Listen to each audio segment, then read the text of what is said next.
Hello, ladies and gentlemen. How's everybody doing today? Good morning. My name is Beans. We have echo because I do not have that muted. I mean, it was just a little bit of the music, so shouldn't be that bad. Sorry about that. Let me go ahead and I got it up there for when I play video games. Just a little bit better of a little bit. But yeah, I am deciding. When I first started these, I was doing them before I would stream video games. So I'm gonna start doing this actually just regular, or just doing this live on stream. I'm gonna do what I normally do in the recorded videos. So it's more of a little bit of a raw, uncut way of going about it. And I mean, I've always left the little hiccups and mistakes in there. So I'm not really too worried about that. But what we have for you today is the Week 14 Sunday NFL football games.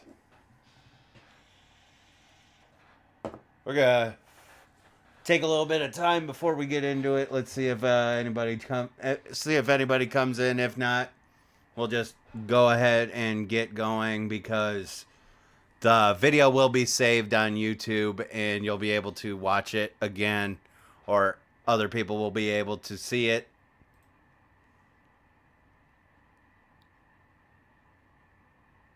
Yeah. So,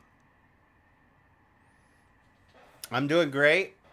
Hopefully everybody else is. Hopefully everybody's ready for some football today. Gotta pull up my other one. I gotta make sure that I have all of the games for Sunday because we're doing all of them in this stream. Just gonna knock it all out.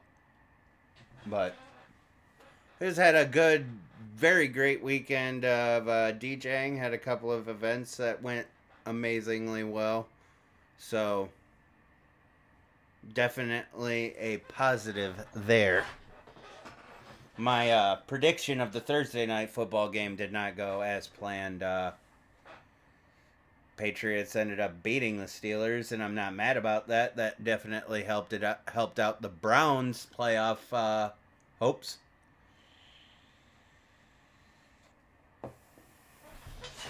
Well, yeah. What's up? How we doing today, chat? I'm just waiting until we get a couple more people in here and to start firing off these games. So, bear with me for a little bit. After a while, we'll just get right into it. And again, if you're, or not again, but if you're watching this video and you enjoy the video, hit that like button and explore and if you want to explore the other content on the channel, I definitely suggest it. Obviously, I suggest it. It's my content. But yeah, just go over there. If you enjoyed the content, hit the subscribe button and become part of the Beansworthy Entertainment family.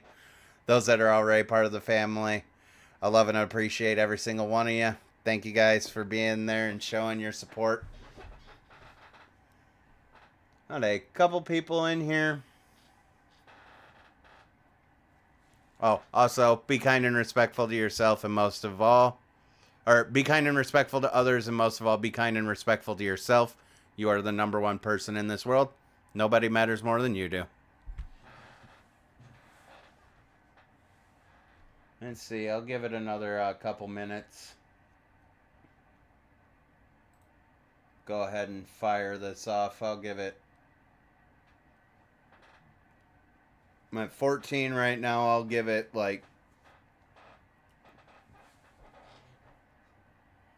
5 more minutes. Or not 5 more minutes. That's way too long. We'll have to get into this. But Hit that share button too as well. Find a video you like. And go ahead and leave a comment also.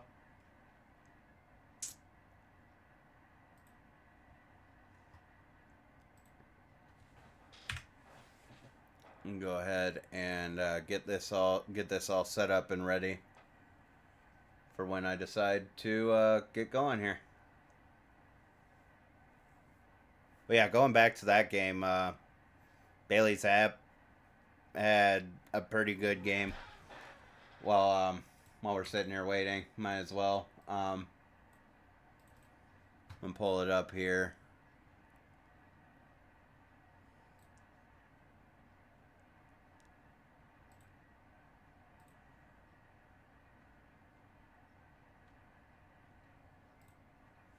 Not the game cast. I want the box score. Okay, there we go. Yeah, Bailey Zapp, 3 touchdowns. I mean, that's crazy. Let's actually go to the recap. Throws for 3 touchdowns. Steelers playoff hopes are put into jeopardy. Love to see that.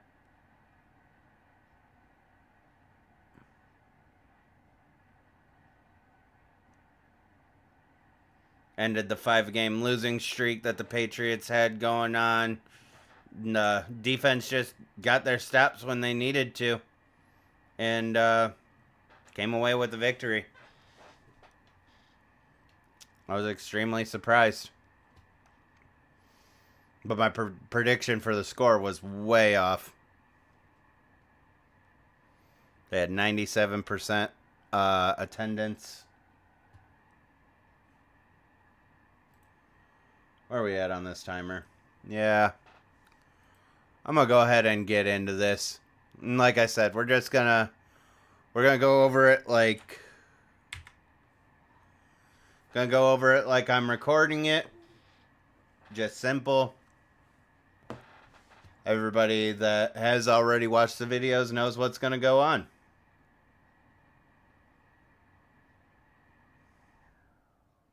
What am I doing? All right. Yeah. Let's just go ahead. Let's get into it. We got 7 noon games and 4 afternoon games, and the Sunday night football game that we're going to go in depth into on this stream. So we're going to be here for a little while, and I hope that, again, I just hope that you guys enjoy the video. Hopefully it helps you guys. Hopefully you guys have fun. I know that we're coming up on fantasy football playoffs. This is the last week of the regular season for a lot of leagues. I know that there's a couple of... I'm in a couple of leagues that we still have an extra week because we didn't want the last week to be the last week of the regular season where it could have been seeding or someone missing out on the playoffs because of the fact that one of their players was on that last bye week.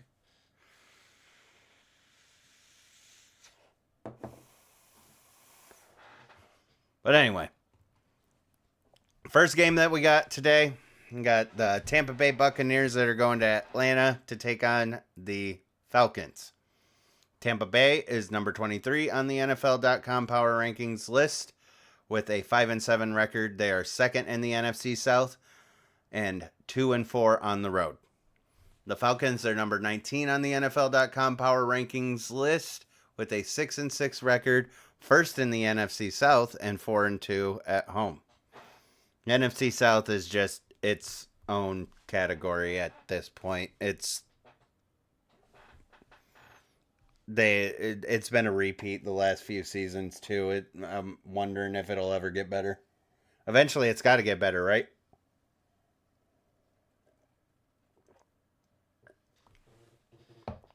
I hope so.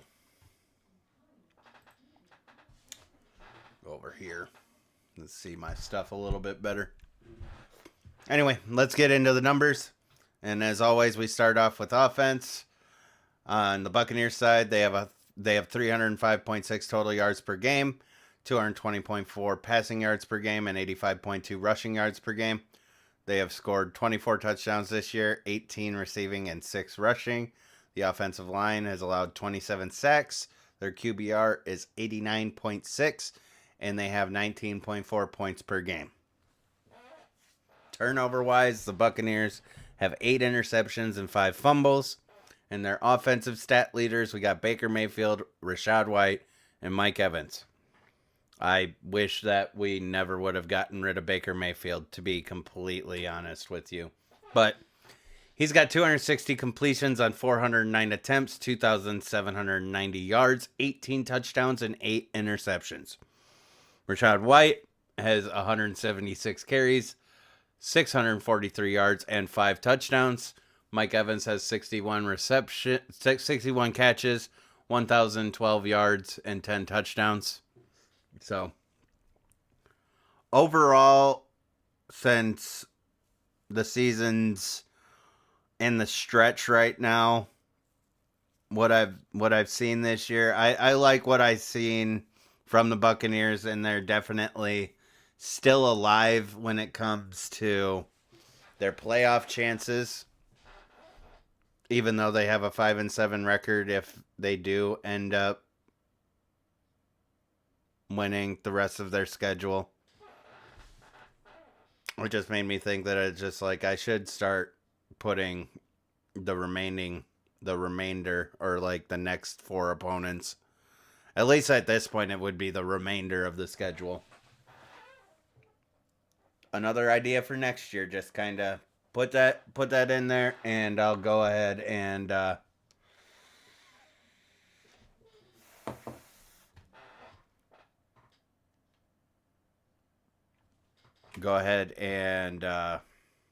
save that idea for the future, because I definitely will be back next season.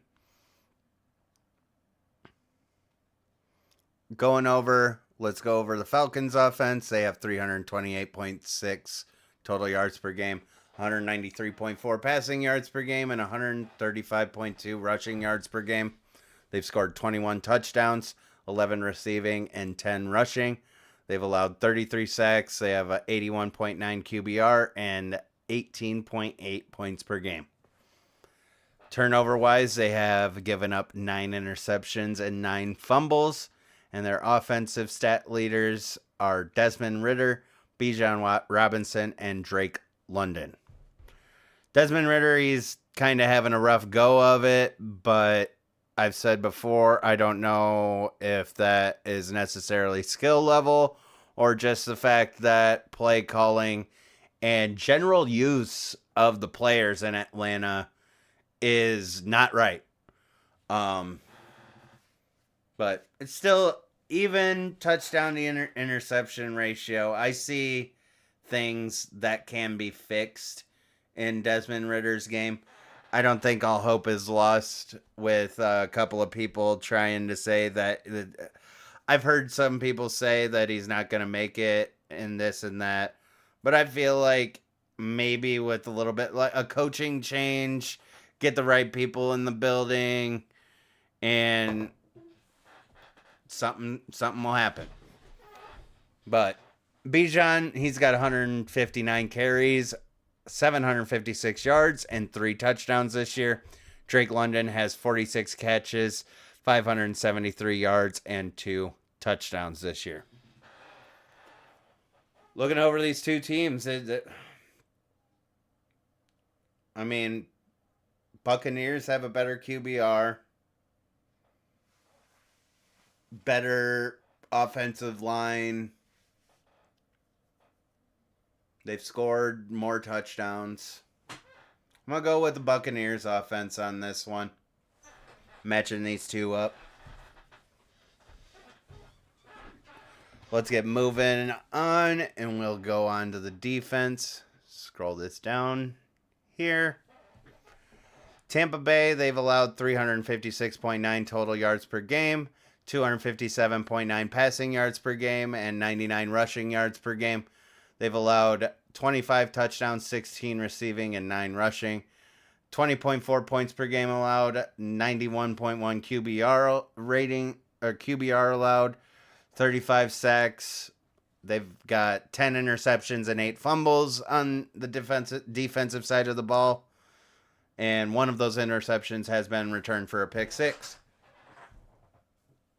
I mean, that points per game allowed is nice. So they are giving up yards at least.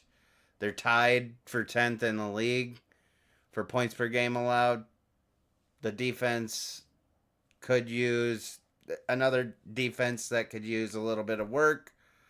But obviously here we could see that the passing yards are a key, a red flag. The passing yards are a red flag for this. But turnover-wise, they've got 10 interceptions and 8 fumbles. That makes their turnover differential +5. Definitely good there towards top part of the league. Going over to the Falcons defense, they allow 315.9 total yards per game, 208.1 passing yards per game, and 107.8 rushing yards per game. They've allowed 21 touchdowns this year, 17 receiving and 4 rushing. They have 20 points per game allowed, 88.2 QBR allowed, and 26 sacks. Turnover-wise, they got 7 interceptions and 8 fumbles, and one of those has been a pick six, and they also have a safety on defense. Overall, I mean, they're the best, tied for best in the league because they've only allowed 4 rushing touchdowns. They do allow a lot of receiving touchdowns. Definitely in the lower bracket when it comes to that. QBR alloved's decent. I like what the defense has been doing in Atlanta. They could get more sacks, but let's honestly realize that when it comes down to it, it just matters if you're allowing them to score. And they're 7th in the league with 20 points per game allowed this year. Pretty decent there. And the Falcons' turnover differential is -3, so they don't have the advantage there. The Buccaneers have the advantage when it comes to the turnover differential. Have to see if that plays a factor. I believe it. I always believe that it does. But we'll just have to see how the game goes. Going down.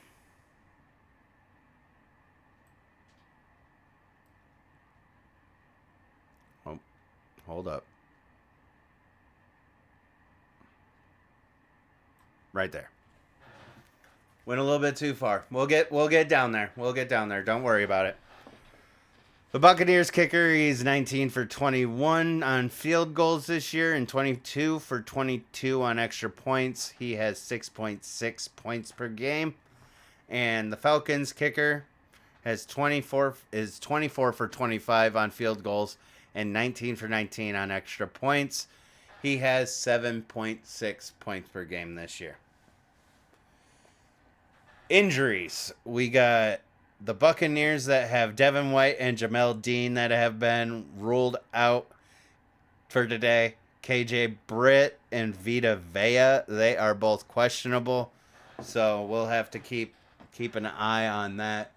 Let me go ahead and pull up on my other monitor.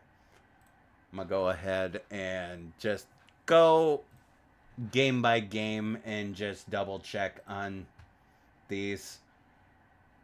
I just had updated them beforehand.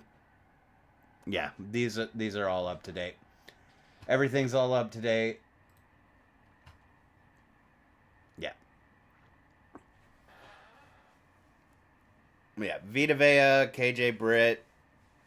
We'll see how pregame warm-ups go and all of that.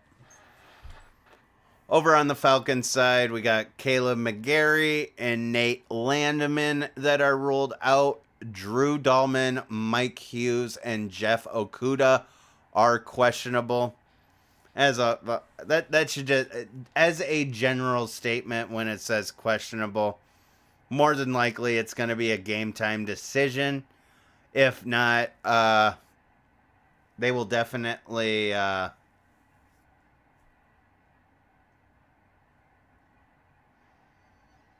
I mean, they'll announce it most of the time.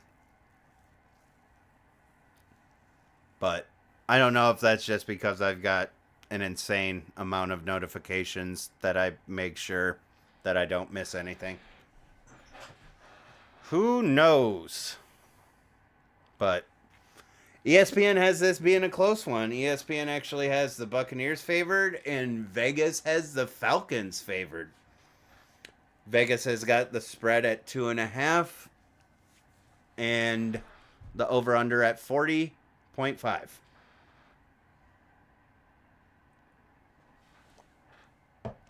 Oh, like I said, we'll get there. Let's go down.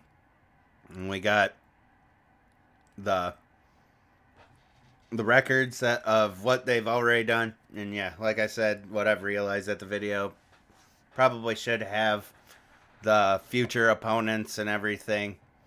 But actually, I wasn't really thinking about that because I've just been kind of trying to keep the focus on the matchup. I have other videos and whatnot for that. This next week, I'll be making a playoff prediction video, is what I would probably call it.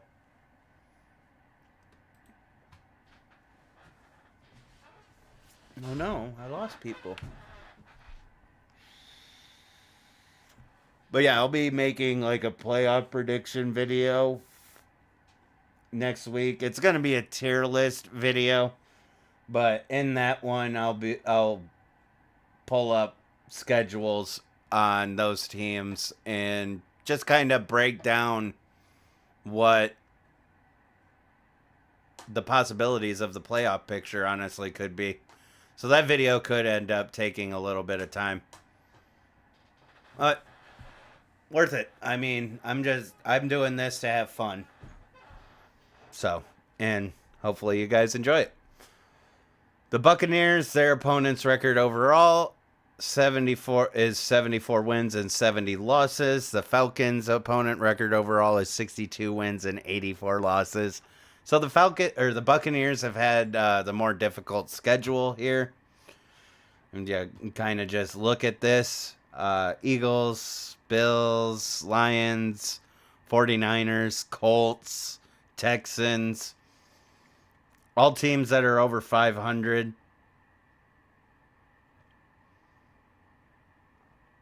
And a few of these are just absolute juggernauts. So, not surprised that those ended in losses. And every single one of the wins is just expected. Vikings, Bears, Saints, Titans, Panthers. Kind of what I would expect it. Over on the Falcons side, they've had the Lions, their losses have come to the Lions, Jaguars, Commanders, Titans, Vikings, Cardinals. But Lions and Jaguars, it's like the only team. It's the only team on their schedule. Well, Lions, Jags, and they did beat the Texans. The Falcons beat the Texans. The Texans are 7-5.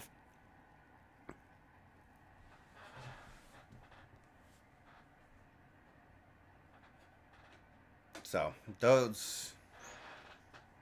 was 3 weeks in a row that they had the teams that are actually above 500 now. Every single other team is under 500 that they've faced this year. Crazy. They're still just 6-6. All right. Over under's 40.5, and the spread is at 2.5.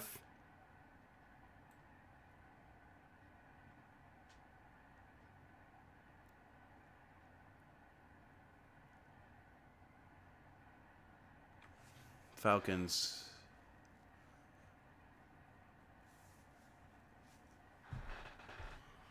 kind of doing a little thinking right now.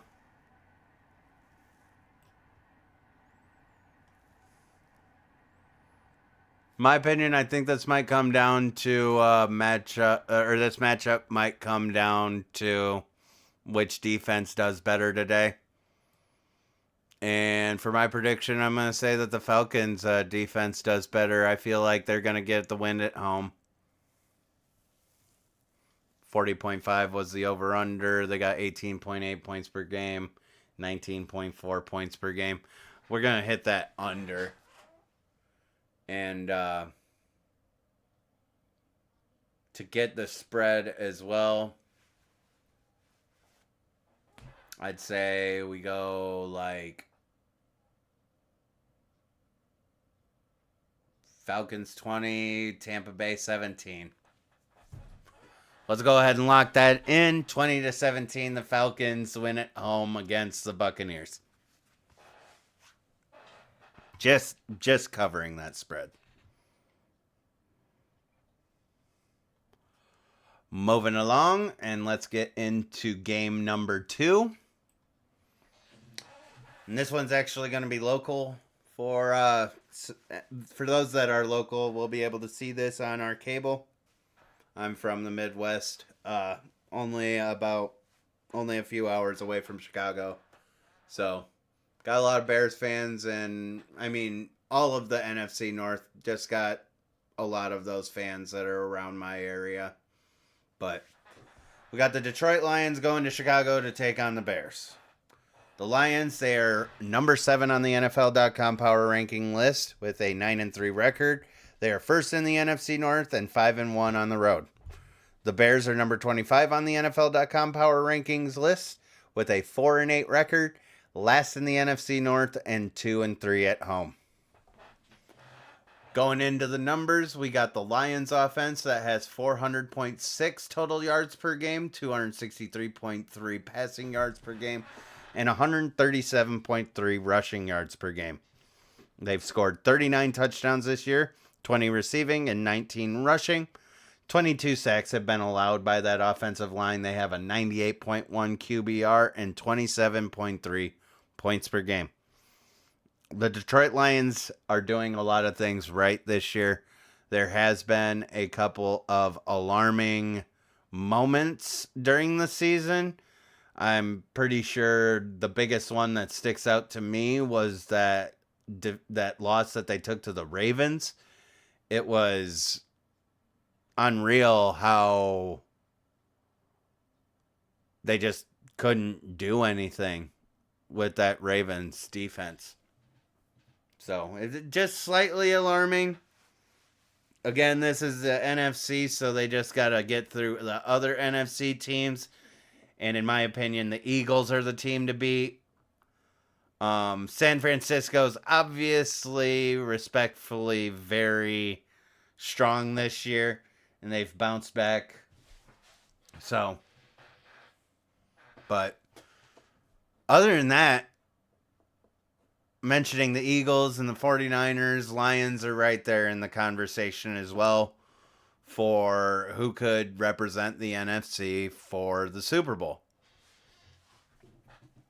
I still think that it's going to be an Eagles 49ers NFC championship if they don't end up playing each other before the championship.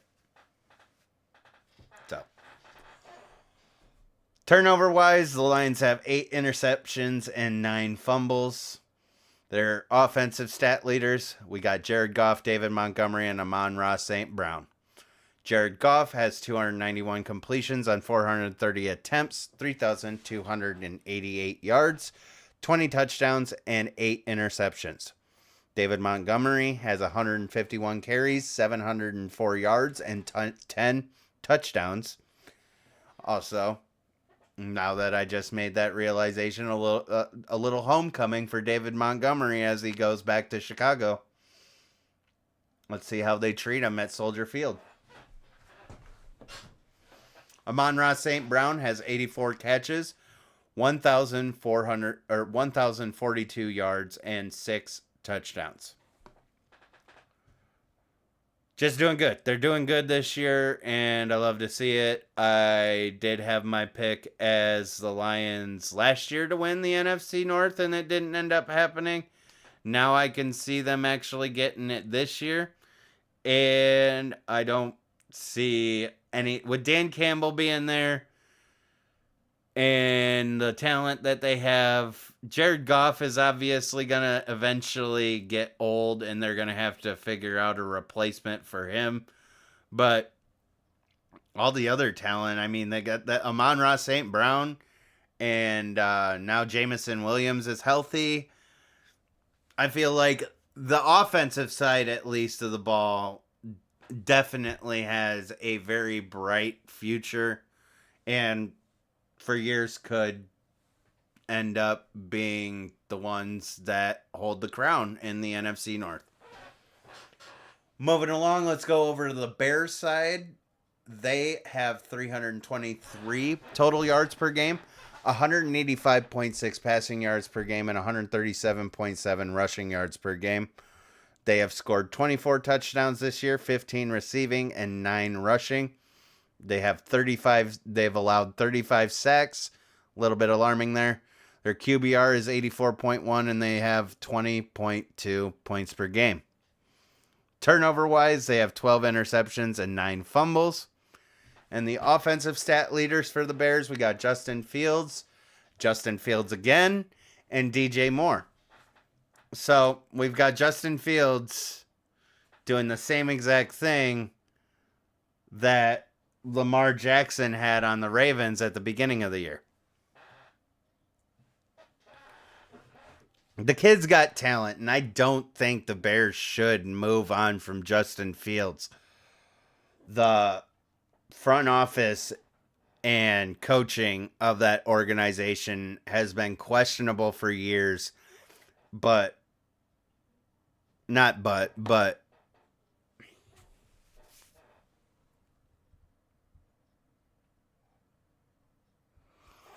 I'm the one that's taking classes for a communication degree too.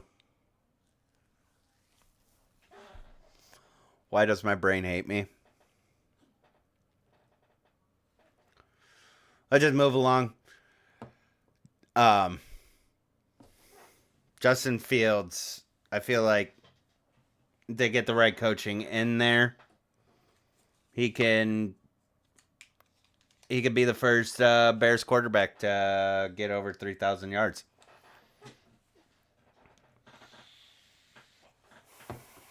But his stats on the year, he's got 143 completions on 222 attempts, 1,587 yards, 12 interceptions, and 6 fumbles. He also had 77 carries, 400 yards, and 1 touchdown. DJ Moore has 70 catches, 1,003 yards, and 6 touchdowns this year. And 3 of those came from that big game that he had on Thursday Night Football. Obviously, I'm pretty sure everybody can assume which side of the coin I'm going with on this one. The Lions are definitely the more favored team, I think, when it comes to stats. I mean, obviously they're favored because of their record and they're facing the Bears, but just looking at the numbers, the Lions are better by far. Let's move on and go down to the defense. All right.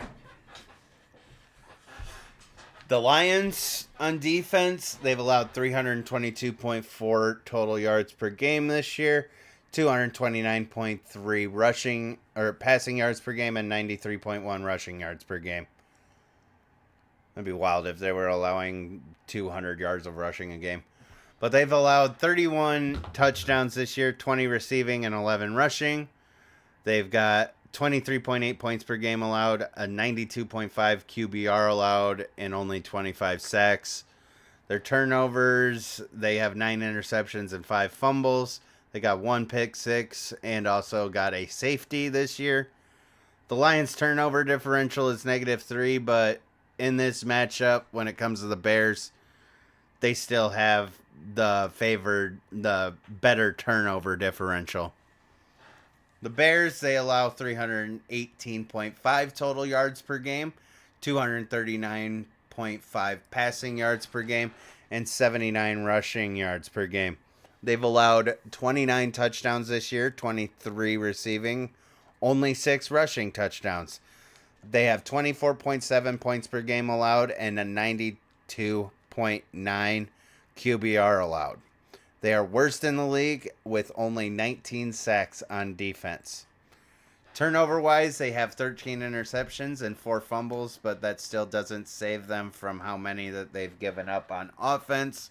But one of those interceptions has been a pick six.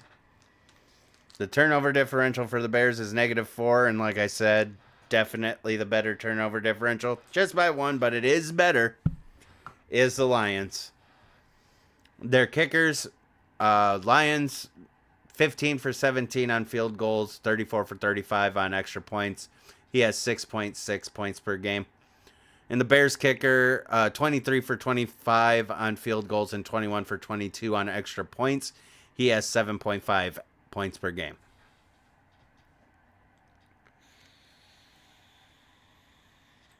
Now we've got the predictor and the injuries. ESPN has the Lions favored. Vegas has the Lions favored. The over-under is 42.5, and that spread of 3 is kind of disrespectful, I think. But the Bears have kind of shown a little bit of fight in them in some of these games. They're allowed to go ahead and do what they want to try and figure out what works. They don't have to tank. They've got the Carolina Panthers pick, and it looks like that pick might actually end up going first overall to Bears for another year. Man, if they can end up going back-to-back years of finessing teams to get another trade to pull off a first-round pick in DJ Moore. A DJ Moore-like type of player.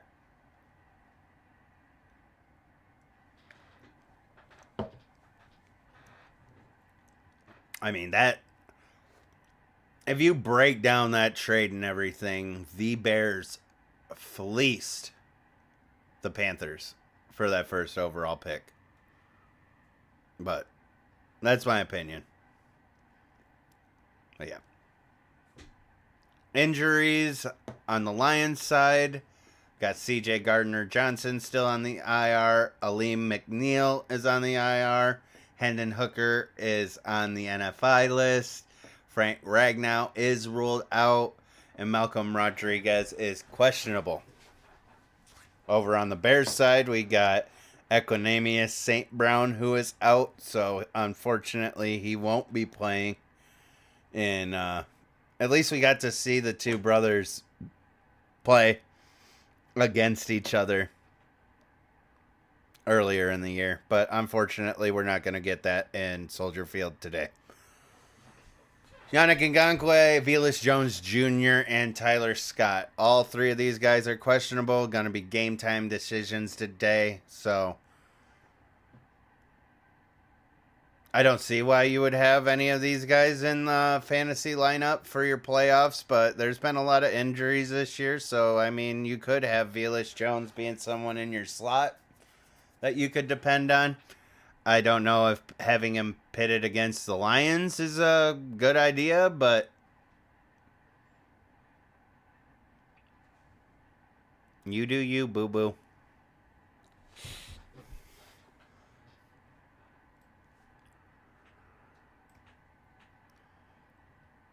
Overall opponents records. For the Lions, their overall opponent record is 60 wins and 72 losses. And the Bears, their overall opponent record is 60 wins and 73 losses.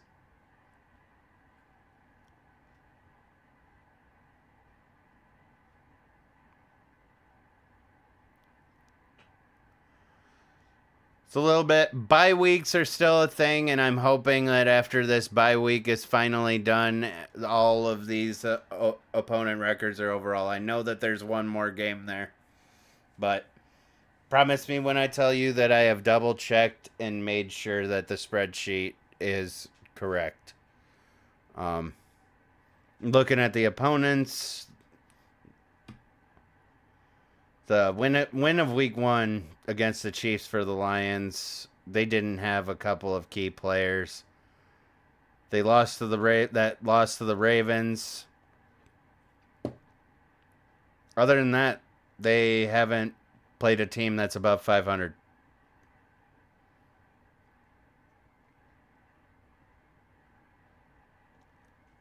So they're gonna win the NFC North, but playoffs are gonna be difficult. Over on the Bears side, yeah, they've only got the 4 wins: Commanders, Raiders, Panthers, and Vikings, and they're pretty much the same. They played the Bears played the Chiefs as well. Lions.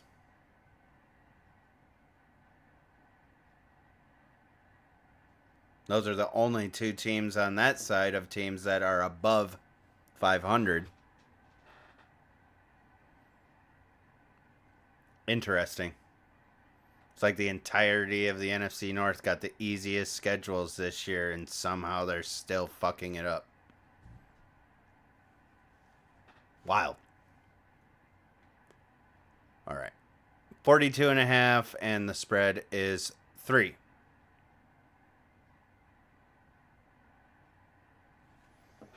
Gonna take the over. Take the Lions on that spread.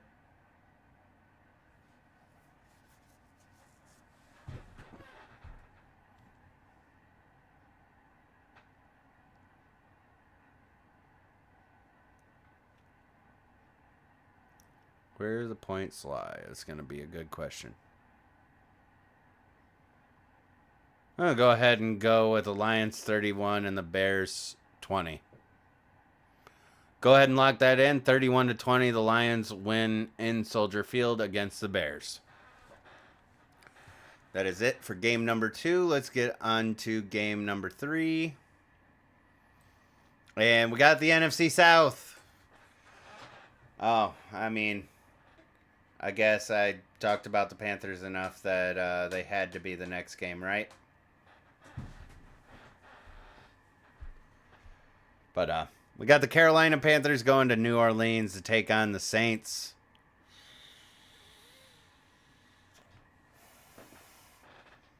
Battle of hot trash down there in New Orleans today. But it's still football, and they're still fighting. New Orleans is still fighting because they could actually get lucky, and anybody could end up on top of the NFC South, except for the Panthers. The Carolina Panthers, they're number 32. They're last on the power rankings list at NFL.com with a 1-11 record, last in the NFC South, and winless on the road. New Orleans is number 22 on the NFL.com power rankings list with a 5-7 record, third in the NFC South, and 2-3 at home. Going into the numbers, Panthers on offense have 267.3 total yards per game, 171.3 passing yards per game, and 96 rushing yards per game. They've only scored 16 touchdowns this year, 11 receiving and 5 rushing. The offensive line has allowed 47 sacks. The QBR is 75.2, and they only have 15.9 points per game. So, just all of it's bad. They gave up their first-round pick for Bryce Young. Bryce Young is not panning out. But, I mean, when you have crusty old Adam Thielen as your best option at receiver, I don't know what else you're going to do. Just a work in progress that hasn't really started working on the progress yet. They do have a quarterback, so I mean, hopefully that Bryce Young can turn it around and he ends up having a successful career. Turnover wise, the Panthers have given up 9 interceptions and 6 fumbles. Their stat leaders on offense, we got Bryce Young, Chuba Hubbard, and Adam Thielen. Bryce Young has 231 completions on 381 attempts, 2,055 yards, 9 touchdowns, and 9 interceptions. Chuba Hubbard has 143 carries, 557 yards, and 4 touchdowns. Adam Thielen has 80 catches, 753 yards, and 4 touchdowns. Apologies for that. Alarms just went off.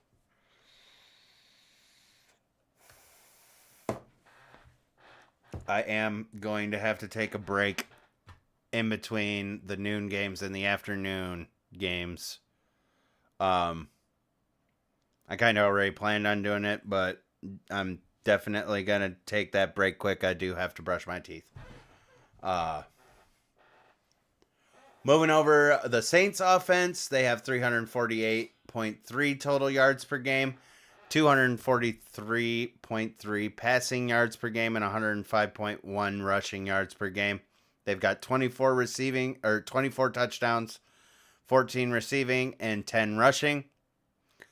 27 sacks have been allowed. They have an 86.9 QBR and 21.4 points per game. Turnover-wise, they have 9 interceptions and 7 fumbles. Their stat leaders on offense, they got Derek Carr, Alvin Kamara, and Chris Olave.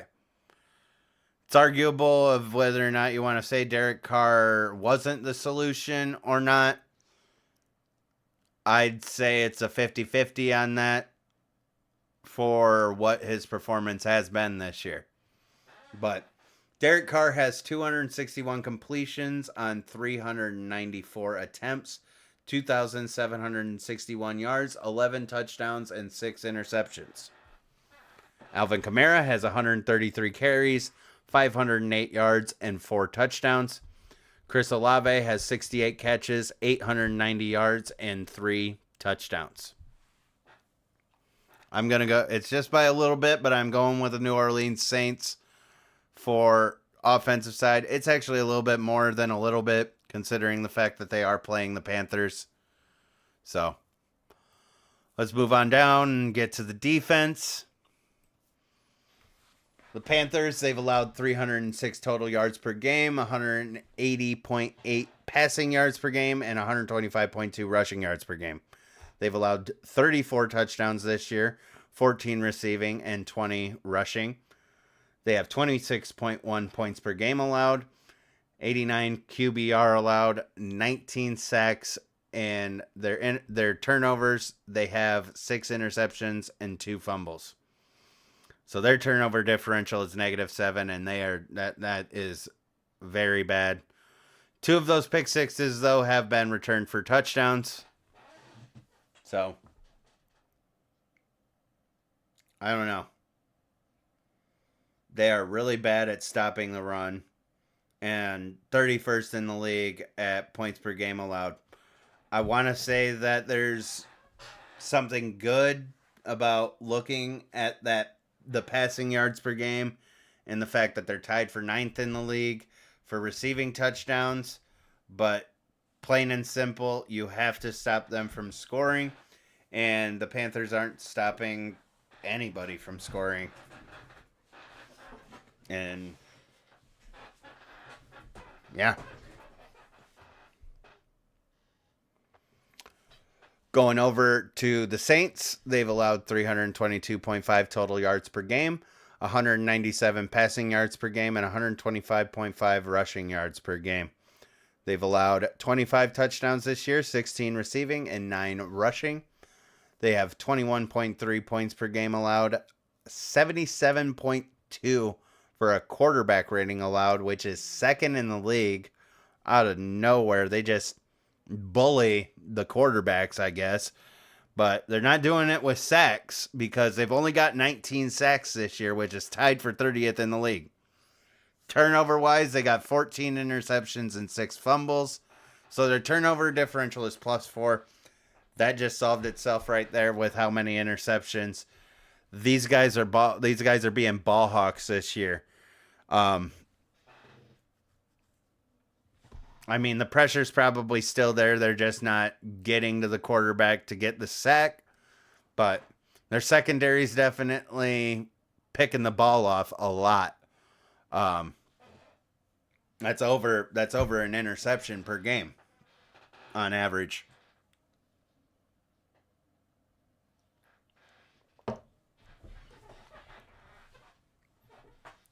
So, going with New Orleans defense on this one. They got the points per game allowed. That QBR's Bryce Young's going to have a terrible day. Calling it right now. Bryce Young is just going to look fucking bad today. Let's move on to the kickers for the Panthers. Their kicker, 19 for 22 on field goals, 16 for 17 on extra points. He has 6.1 points per game. And the Panthers also have one punt return touchdown. So, I'm pretty sure that's J.C. Horn as well. That is just actually being, in terms of Panthers football, a stud.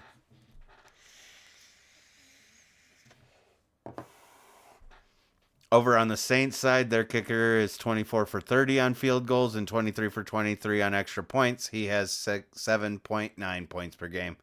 The Saints also have one punt return touchdown. For the odds, ESPN has the Saints favored and Vegas does as well. The over-under is 38.5 and the spread is 6 points. Or the Saints are favored by 6 points. But that's the spread. I really hope I'm getting that right because I've done betting before and whatnot, and I looked it up. I just hope that I'm not fucking it up. Anybody that's watching or anybody that knows it better than I do, I've tried to have people explain it to me, so this is just the way that I understand it. But, yeah. For the injuries, the Panthers, Deshaun Williams and Hayden Hurst are out. Steven Sullivan, Tommy Tremble, and Yetur Gross-Matos are all questionable. And for the Saints, we got Nick Saldiveri, who is on our IR, and Jawan Johnson, Taysom Hill, Rashid Shaheed, Chris Olave. They are all questionable. And I really need Olave to play today. I need Olave to have a good game. He is in a matchup where I am on the cusp of the playoffs. Be really cool if he stepped out onto the field today. But as I usually say, game time decision, keep an eye on it.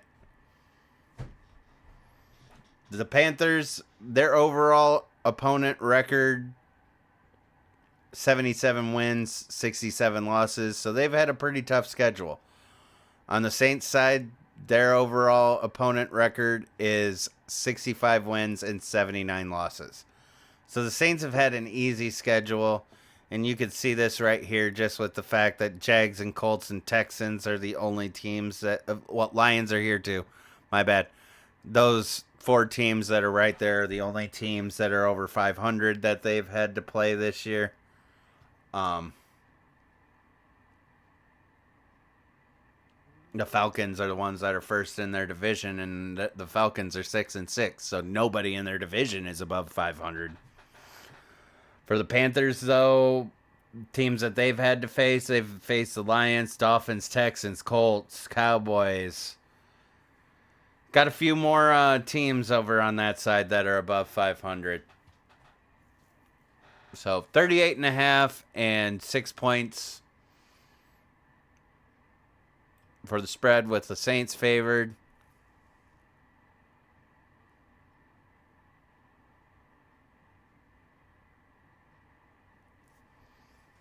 $15.9 points per game, 21.4.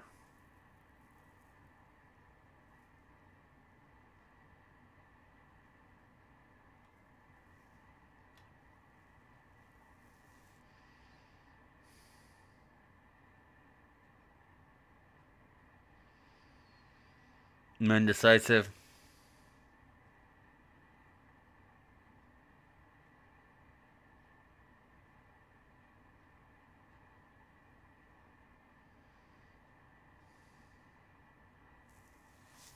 Let's take the under, and we're going to go Saints 20, Panthers 13. Go ahead and lock that in. Saints 20, Panthers 13. That's it for game number 3. Moving along, we got game number 4, which is the Houston Texans going to New York to take on the Jets. The Houston Texans, they are number 9 on the NFL.com Power Rankings list with a 7-5 record. They are 3rd in the AFC South and 2-3 on the road. The Jets are number 27 on the Power Rankings list, NFL.com Power Rankings list, with a 4-8 record, 3rd in the AFC East and 2-5 at home.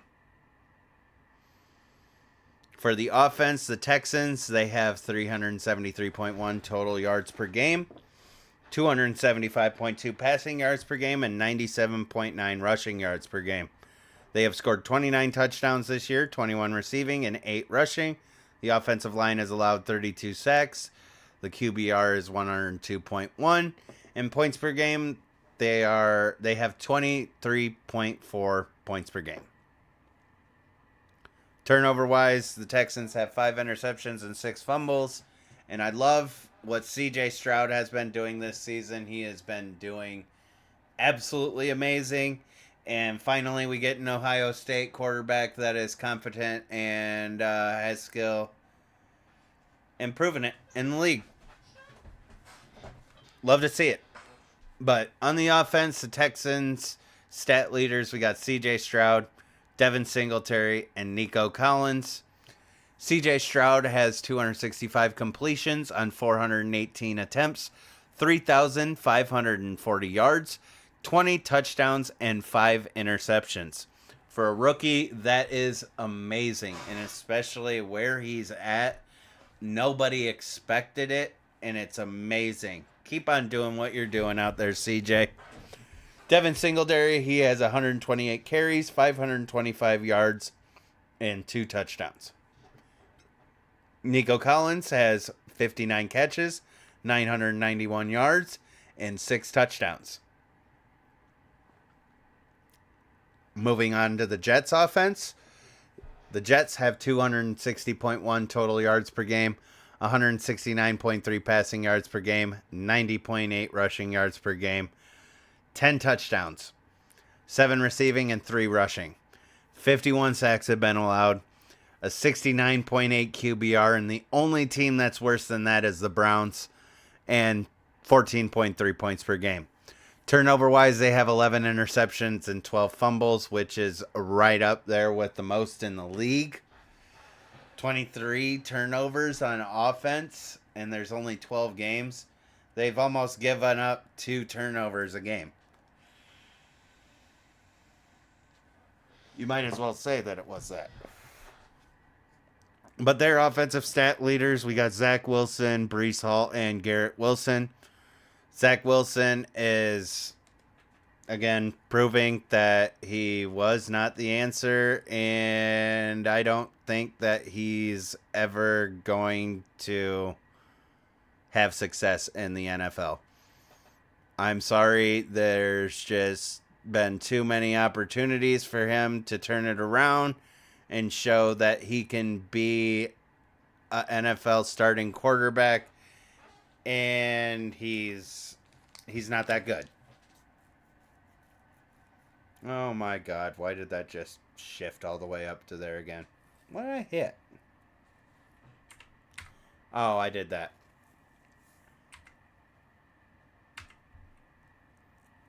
Okay. Well, accidentally hit page down. Completely forgot about that being a thing. Who would have thought? But Zach Wilson, 190 completions, 321 attempts, 1,944 yards, 6 touchdowns, and 7 interceptions. just isn't going to cut it. Brees Hall has 137 carries, 585 yards, and 2 touchdowns.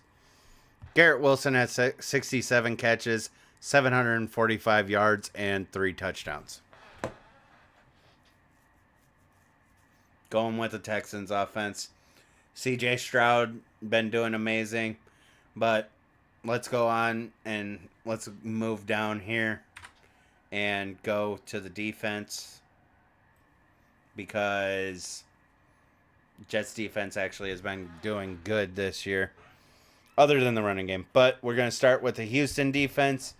They allow 342.2 total yards per game, 245.2 passing yards per game, and 97 rushing yards per game. They've only allowed 26 touchdowns this year, 12 receiving, and 14 rushing. They have 20.8 points per game allowed, 89.4 QBR allowed, and 27 sacks.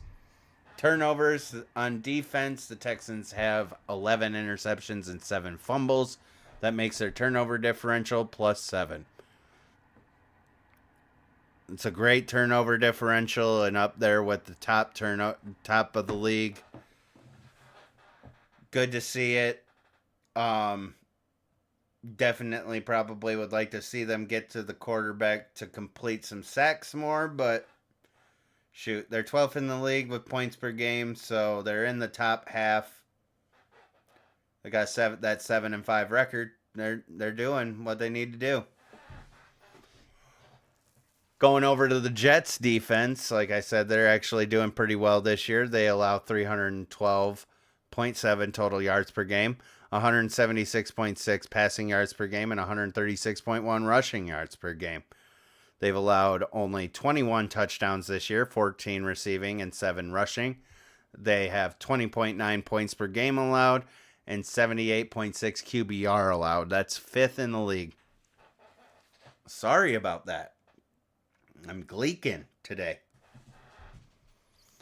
And it's like right here has been the tooth that has been messing with me.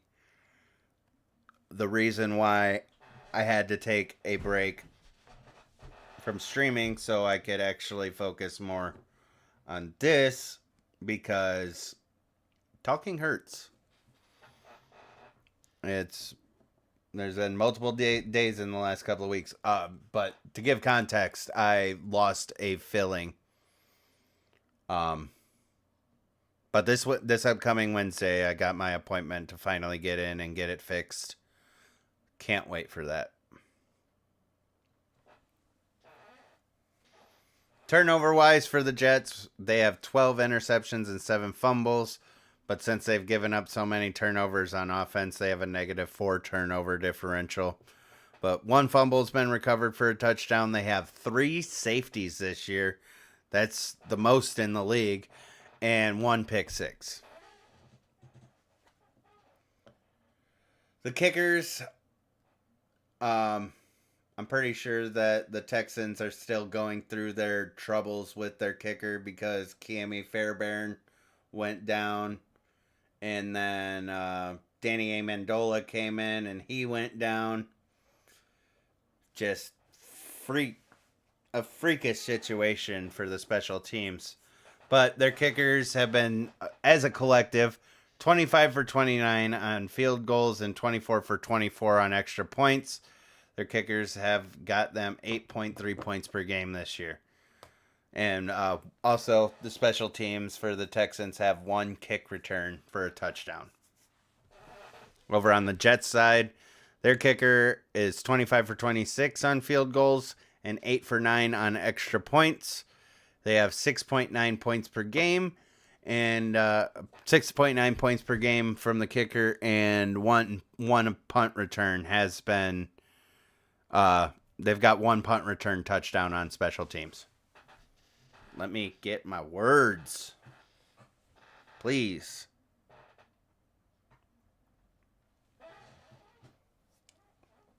ESPN has the Texans favored, and so does Vegas. The over-under is 33.5, and the Texans are favored by 3.5 points for the spread.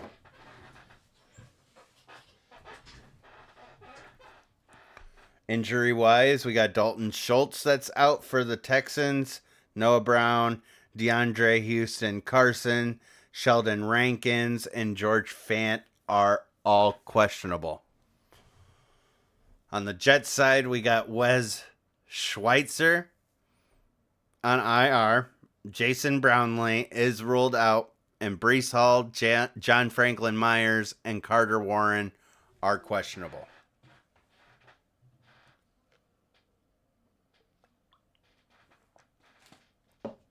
Now we can go down to the schedule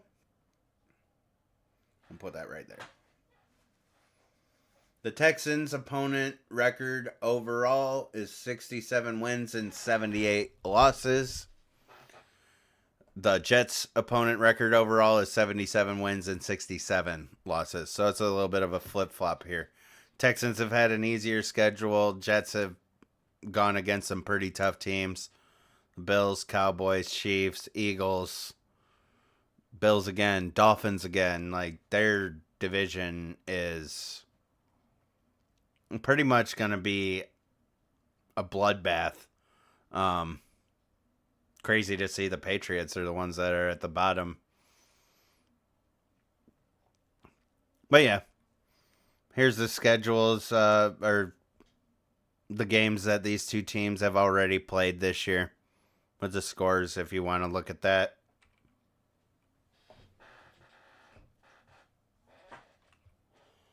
I'm going to go ahead and make a prediction. Over under 33.5, and Texans favored by 3.5. I think the Texans might have trouble scoring the ball on this one. But Jets offense ain't going to be able to start anything. So, I'm taking the Texans on this one.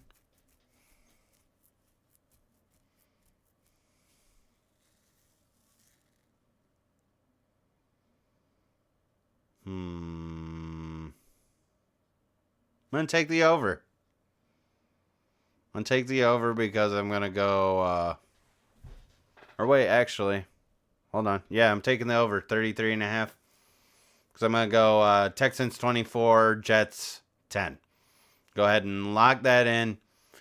Texans win 24-10 in New York.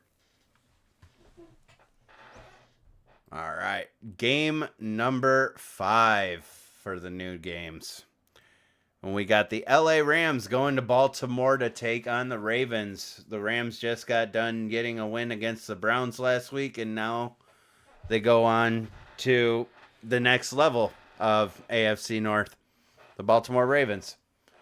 But the LA Rams are number 20 on the NFL.com power rankings list with a 6-6 record. They are second in the NFC West and 3-3 on the road. Baltimore is number 2 on the power rankings list on NFL.com. They have a 9-3 record, first in the AFC North, and 4-2 at home. The offensive stats for the Rams, we got 345.5 total yards per game, 231 passing yards per game, and 114.5 rushing yards per game. They've scored 28 touchdowns, 16 receiving, and 12 rushing. The offensive line's only allowed 22 sacks. They have an 83.8 QBR and 22.3 points per game. Turnover-wise, the Rams have 10 interceptions and 2 fumbles. And their offensive stat leaders, we have Matt Stafford, Kyren Williams, and the rookie sensation himself, Puka Nacua. He's been doing great this year, and I love seeing it. He's did me dirty in a couple of matchups on fantasy this year, but honestly, the backstory of Puka is amazing with all of the things that he's been through. If you want to learn about it, go ahead and look it up. I'm not gonna dive into that. We'll be here forever. But Matt Stafford, Kyren Williams, and Puka Nacua. Matt Stafford, he's got 230 completions on 379 attempts, 2,768 yards, 16 touchdowns, and 9 interceptions. Kyron Williams has 134 carries, 687 yards, and 7 touchdowns. Puka has 77 catches, 1,029 yards, and 4 touchdowns. Kind of like what they're doing. They did start out a little slow, and now they're starting to pick up. And like I said, I'm loving what Puka Nacua is doing this year. Moving over to the Baltimore offense, they have 366.1 total yards per game, 207.5 passing yards per game, and 158.6 rushing yards per game, which is the best in the league. They have scored 36 touchdowns this year, 14 receiving, and 22 rushing touchdowns. The offensive line has allowed 29 sacks. They have a 98.8 QBR and 27 points per game. Overall, the Ravens are doing great this year. Passing-wise, as always being said, Lamar Jackson could be better, but they're getting points. They're getting these wins. Everything's all good in my eyes. Turnover-wise, the Ravens have given up 5 interceptions and 9 fumbles, and the Ravens' offensive leaders are Lamar Jackson, Gus Edwards, and Zay Flowers. Lamar has 228 completions on 334 attempts, 2,618 yards, 13 touchdowns, and 5 interceptions. Gus Edwards has 141 carries, 590 yards, and 10 touchdowns. Zay Flowers has 58 catches, 613 yards, and 2 touchdowns. I'm going with the Ravens. I know that people might question it, but they can run the ball well. They are still kind of up there when it comes to passing yards per game. And that QBR and the QBR and points per game are what sell it for me on the Ravens being the better offense in this matchup. Moving on down, we go to the defense. And the Rams, they allow 330.8 total yards per game, 219.8 passing yards per game, and 111 rushing yards per game. They have allowed 24 touchdowns this year, 13 receiving and 11 rushing. They have 21.1 points per game allowed and 85.3 QBR allowed. Also, they have 27 sacks. And turnover-wise, they have 6 interceptions and 4 fumbles. So their turnover differential is -2, making them less. That the Ravens have a better turnover differential. Jesus Christ. Say the words, Beans. But,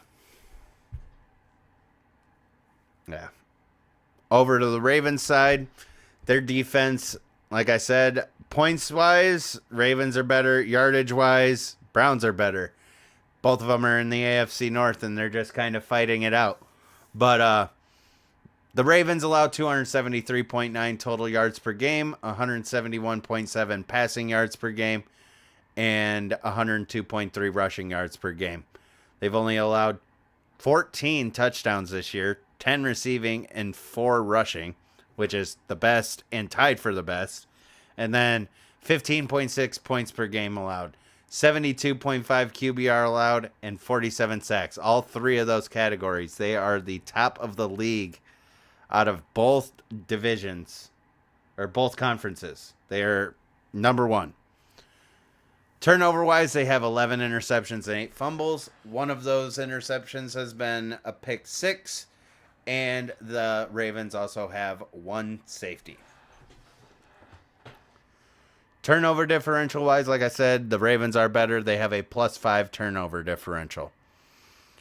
And for the kickers, the Rams, we got 24 out of 33 for field goals and 22 for 24 on extra points. He has 7.8 points per game.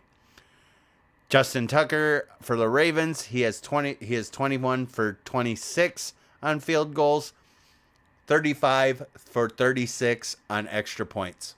He has 8.2 points per game.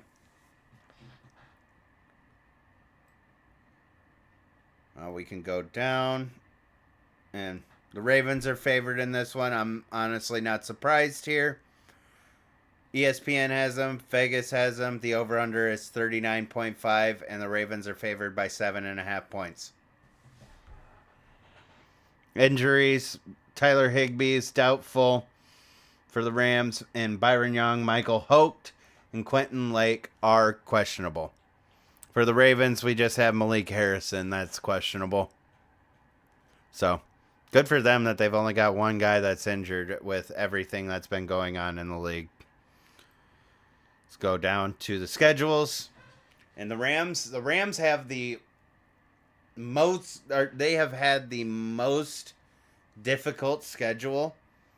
And if you look at it right here, it just look at how many of these teams are over 500. There's like a 1, 2, 3, 4, 5, 6. Half of their season so far has been to teams that are over 500. And not only that, if you take the fact that the 49ers, Eagles, Cowboys, those are extremely difficult teams this year. It blows my mind. The overall record for their opponents, 79 wins and 54 losses. The Ravens, their opponent's record is a little bit better, but they've got 67 wins and 66 losses. So their opponents are sitting at about 500. They still got a couple of teams that they've played that are above 500, but it's just no comparison to what the Rams have had to deal with this season. It's just nuts. Who set up that schedule? But all right. 39.5 and the Ravens favored by 7.5. What are we going to land on? I got 27 points per game. I think that they might hit. They'll go up to like 34. Maybe even more. But I'm going to give the Ravens 34. Give the Rams like 24. We'll go Ravens 24, Rams 24. Go ahead and lock that in. 34-24, Ravens win at home. Take that over. Hit the Ravens with the favor. Now we move on to the last noon game. Or no, it's not. Why is this down here?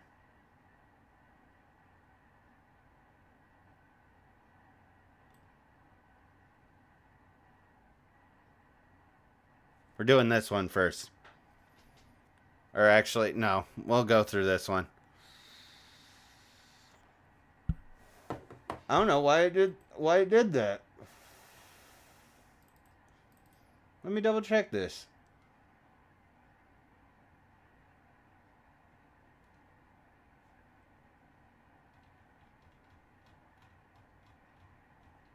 Yeah, I haven't been over it. I do not know why it put that at the end. Either way, we'll just keep on going with the order. This one we got the Jacksonville Jaguars going to Cleveland to take on my Browns. And I really hope the Browns can get this win. It will mean so much in like positioning for the playoffs and odds to get to the playoffs if they can get this win today. So Jacksonville is number 8 on the NFL.com power rankings list with an 8-4 record, first in the AFC South, and they are undefeated on the road. Cleveland's number 10 on the NFL.com power rankings list with a 7-5 record, third in the AFC North, and 5-1 at home. Now, I know that they are technically second now, but that is just with the Pittsburgh Steelers win. And if they lose today's game against the Jaguars, they're right back down to third. So I'm not going to put them as second in the AFC North just for a little tiny bit of time. No. Technically, unless they get this win, they are still third in the AFC North. Offensive wise, for the numbers, the Panthers, or not Panthers, Jaguars, different cat. The Jaguars have 346.8 total yards per game, 243.6 passing yards per game, and 103.2 rushing yards per game. They've got 28 touchdowns this year, 14 receiving and 14 rushing. 29 sacks have been allowed by the offensive line. Their QBR is 94.4, and they have 23.8 points per game. Turnover-wise, they have 7 interceptions and 11 fumbles. And I got CJ Beathard here because I know that they said that Trevor Lawrence might be good to go, but I have a gut feeling that in pregame warm-ups that something might happen. He might just feel off, and I hope that he just... I know they're in the playoff race, and these games matter right here at the end of the year, but could be me just wanting the win, but just go ahead and take today off, Trevor. But stat leaders for the Jacksonville Jaguars, other than that, we got Travis Etienne Jr. and Christian Kirk. CJ Beathard, when he had to come in, he's 12 for 14, 77 yards and no touchdowns, no interceptions. Travis Etienne Jr., he has 205 carries, 771 yards, and 8 touchdowns. Christian Kirk has 57 catches, 787 yards, and 3 touchdowns. So, a little bit better over there. Already going to tell you that I'd pick the Jacksonville Jaguars offense over my Browns. Even with, Jerome Ford has been doing fantastic for us in the absence of Nick Chubb, but I was just talking to a friend last night. It's unbelievable about how we're actually in this position, and I'm grateful that our defense has actually picked up the weight to allow us to be in any sort of talks about playoffs. Now, actually, in the playoffs is a different story and a different conversation. But let's go over to the Browns, get their numbers done. 321.2 total yards per game, 186.1 passing yards per game, and 135.1 rushing yards per game. They have 22 touchdowns this year, 11 receiving and 11 rushing. The offensive line has allowed 35 sacks, and they have the league's worst QBR, 66.8, and 21.5 points per game. Turnover-wise, I think we've got the most turnovers on offense in the league. But 14 interceptions and 10 fumbles. We are right at 2 turnovers a game given up by our offense.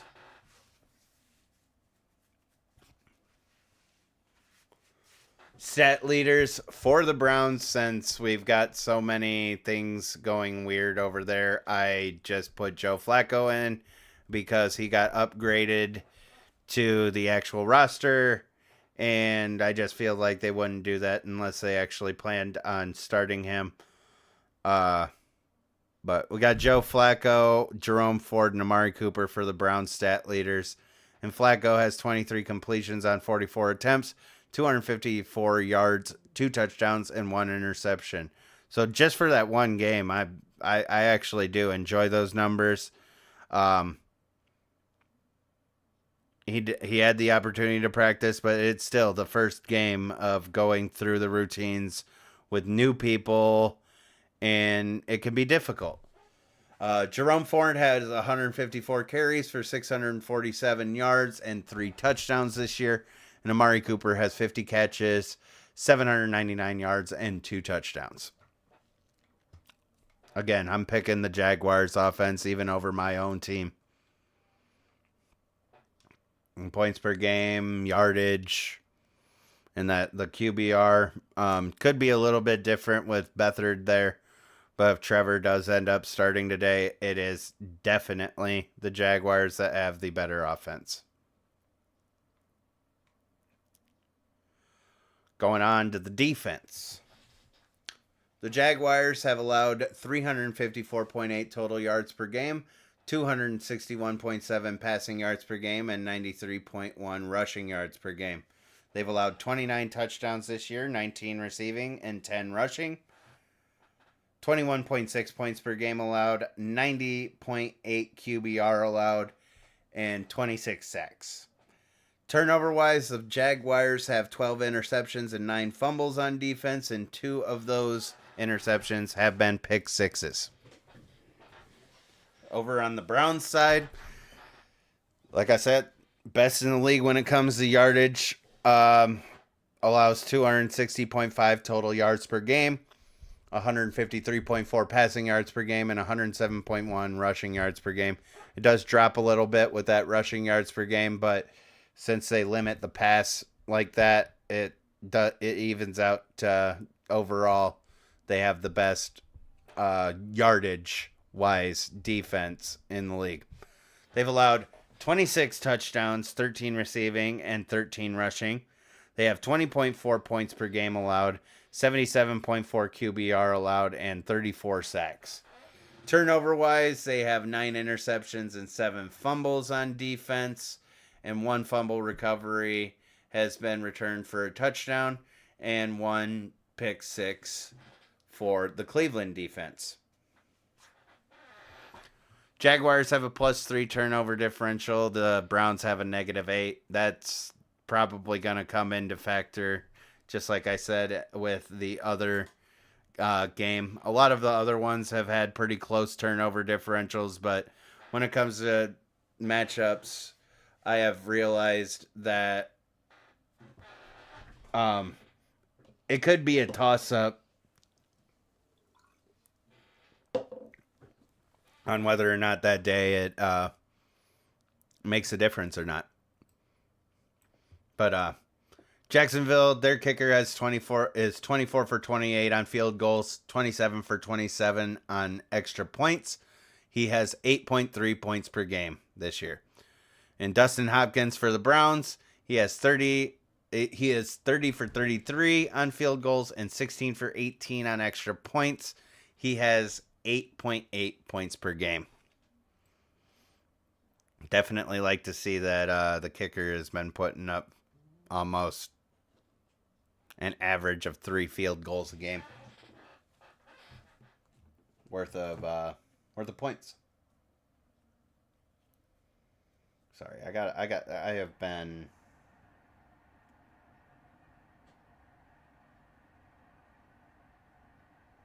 getting blown up.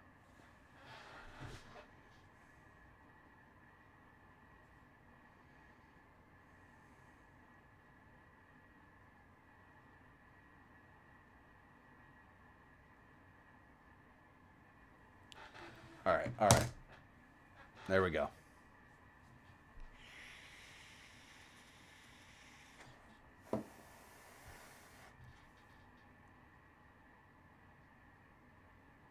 I'm not going to understand where in my YouTube analytics that there's 2 different concurrent viewers. Or there's 2 different spots where it reads how many people are in the stream. And the numbers are always different. It's really got me confused. And I started realizing, because someone hit me up, that now my streams aren't popping up on their suggestions anymore. I'm really curious if I'm getting fucking shadow banned on YouTube. That'd be crazy. My viewing hours have been going up though, so I'm just confused. Whatever. Moving on. ESPN has the Browns favored, and so does Vegas. The over-under is at 33.5, and the Browns are favored by 3 points for the spread. Jaguars for their injuries. Tyson Campbell, Trey Herndon, and Walker Little are ruled out today. And Etienne Jr. and Trevor Lawrence, like I said, are questionable. Over on the Browns side, we got DeJuan Jones that is ruled out. Cameron Mitchell, Amari Cooper, and Denzel Ward are questionable. So, with the fact of Trevor being questionable, that definitely is a difference maker. And with me having my predictions, I'm just gonna go with Trevor doesn't play today, and we'll just go with that. But for the schedule, the Jaguars' opponent's record overall is 73 wins and 59 losses. Browns, their opponent record overall is 71 wins and 62 losses.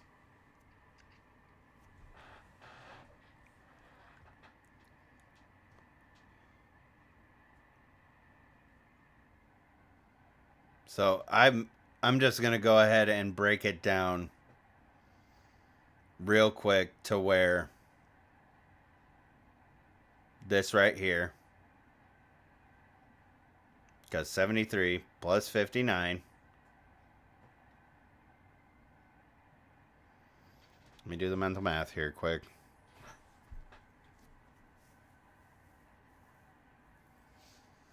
$132 games.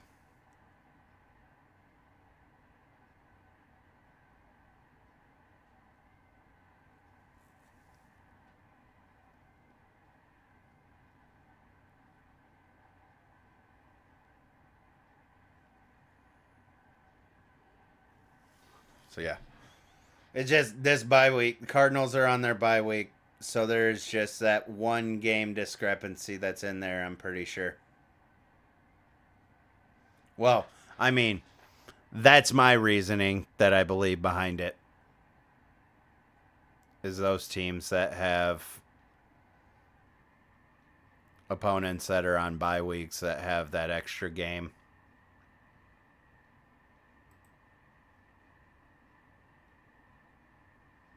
That they've had throughout their schedule. Everybody else has had a bye, and they're finally on their bye, and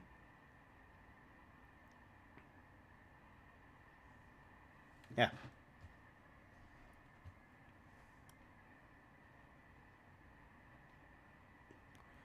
Let's go ahead and get the prediction for this one.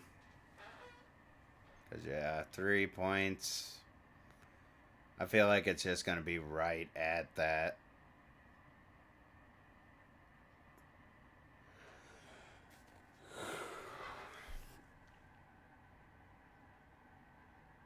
Again, it's going to be a different dynamic as well without Trevor Lawrence in there. So I don't think that they reach what their points per game is. I'm definitely taking the over, though. 33.5 for the over. Are you kidding me? Let's go ahead. I'm going to go ahead and say Cleveland Browns get 24 points. Jaguars get 20. Hit that over. Hit the spread with the Browns winning. Go ahead and lock that in. 24-10, the Browns win at home against the Jaguars. Now we can go on to the last of our noon games. And then, like I said, after the noon games, we're going to take a quick little break. I got to grab some water, go to the bathroom, brush my teeth, get ready for the day. I mean, I already have gotten necessarily ready for the day. I just forgot to brush my teeth. And that's definitely one of the key things. Don't want that stanky breath.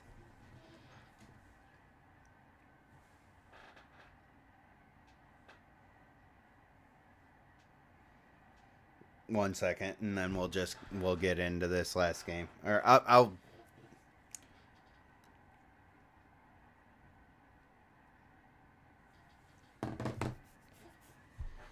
But, all right. This last game for the noon games, we got the Indianapolis Colts taking on the Cincinnati Bengals in Cincinnati. The Colts, they are ranked number 13 on the NFL.com Power Rankings list with a 7-5 record, second in the AFC South, and 5-1 on the road. The Bengals, they are number 18 on the NFL.com Power Rankings list with a 6-6 record, last in the AFC North, and 3-3 at home. For the numbers on offense, the Colts have 342.5 total yards per game, 226.7 passing yards per game, and 115.8 rushing yards per game. They have 29 touchdowns this year, 13 receiving and 16 rushing. The offensive line has allowed 27 sacks. They have an 84.4 QBR and 25 points per game. So overall, I like what they've been doing in Indianapolis with the loss of Anthony Richardson. They've been doing quite well. Turnover-wise, they have 8 interceptions and 10 fumbles that they've given up. And the offensive stat leaders, we got Gardner Minshew, Zach Moss, and Michael Pittman Jr. Gardner Minshew, he's got 213 completions on 339 attempts, 2,284 yards, 10 touchdowns, and 7 interceptions. Zach Moss has 160 carries, 723 yards, and 5 touchdowns.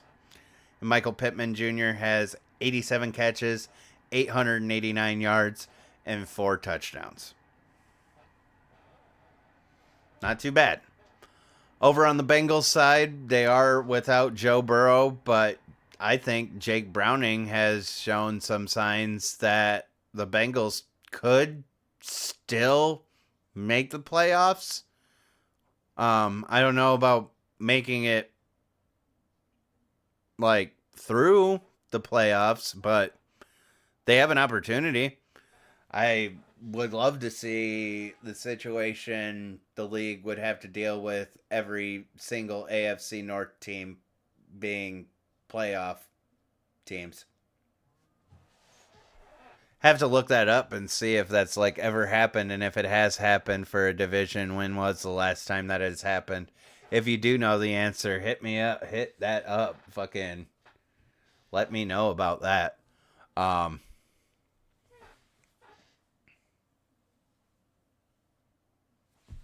yeah, the Bengals offense has 308.3 total yards per game, 225.8 passing yards per game, and 82.5 rushing yards per game, which is worst in the league. They haven't been doing good at running the ball. They have scored 25 touchdowns this year, 18 receiving and 7 rushing. 33 sacks have been allowed by the offensive line, 92.6 for a QBR, and 20.5 points per game. They actually are doing pretty well with turnovers. They've only got 8 interceptions and 2 fumbles, so that's only 10 turnovers that they've given up on offense. But I'm going with the Colts in this matchup. I like the Colts better. Rolling on down, we got the defense. And for the Colts, they've allowed 355.3 total yards per game this year, 222.1 passing yards per game, 133.3 rushing yards per game. They have allowed 30 touchdowns this year, 13 receiving and 17 rushing. They have 24.7 points per game allowed, 82.8 QBR allowed, and 42 sacks. So the points per game are not that good. They don't allow receiving touchdowns that much in comparison to other teams in the league. Turnover-wise, the Colts have 12 interceptions and 8 fumbles. One of those fumbles has been recovered or returned for a touchdown, and they have 2 pick sixes. But damn, they're getting a lot of sacks, and that actually could be a very big problem for Jake Browning today. Now that I'm like looking this over, I feel like that might be the key to where this matchup lies.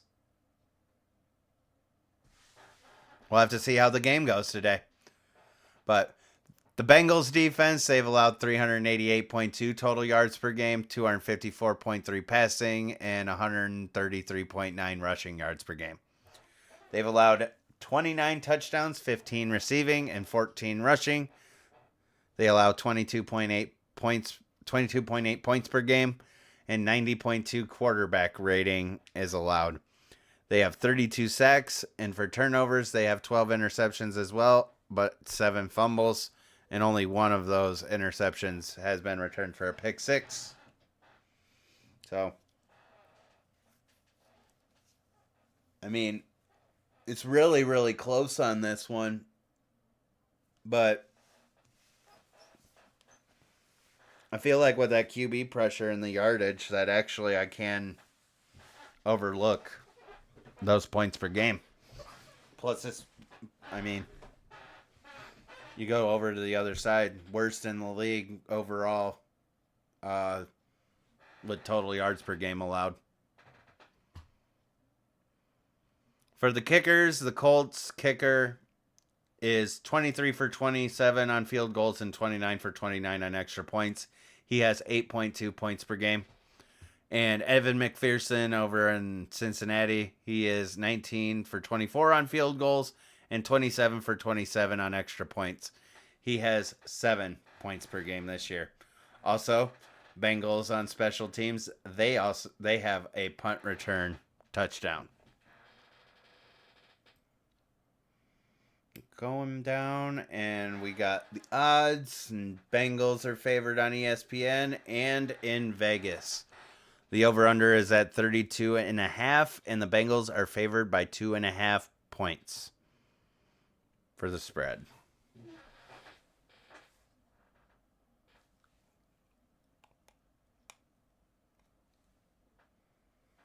I don't know why I do that.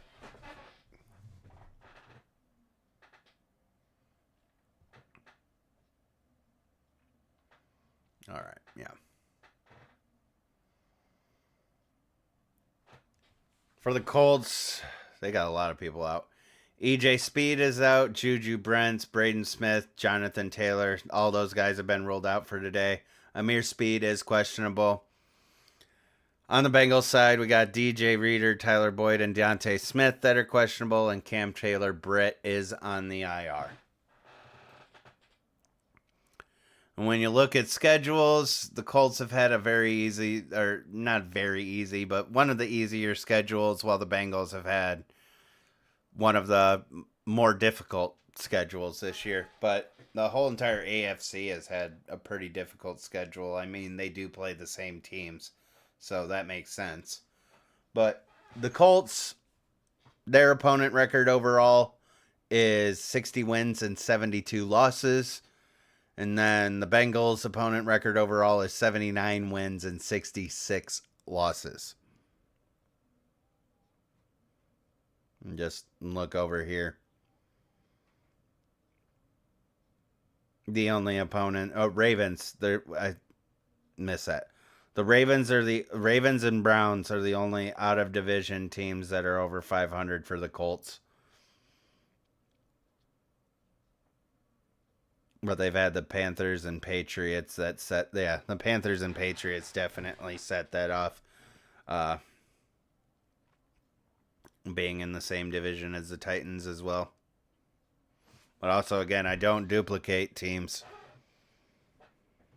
Those second games get omitted, so because that's the same team, so it's still the same overall. There's no need to double down on the same team when I make my spreadsheets. Bengals, arguably the toughest division in the NFL this year. And Browns, Ravens, 49ers, Bills, Texans, Ravens, Steelers, Jags. It's been a tough road for the Bengals. And it's just going to be even tougher yet now without Joe Burrow. We got 43.5 and 2.5. We can go and I think that's going to be just a one-score victory.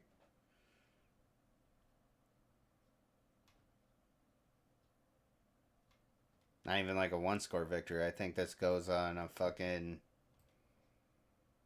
field goal to maybe break a tie type of way. Yep, we're gonna hit the over. Hit the over on this one, and we're gonna go 24 points to the Bengals and 21 points to the Colts. Yep. Go ahead and lock that in. 24-21. The Bengals win at home against the Colts. Seems wild, but feel like it might be a possibility, and you never know. So that's it for part one, and usually we're right on pace. So, like I said, just give me a little break here. I gotta go brush my teeth, grab some water, go to the bathroom quick, and I'll be right back. I'll give you some music to hang out and chill with. Make sure that you don't go anywhere. Also, before I go, thank you guys for stopping by. Thank you guys for watching the stream. I appreciate every single one of you. I'll be right back.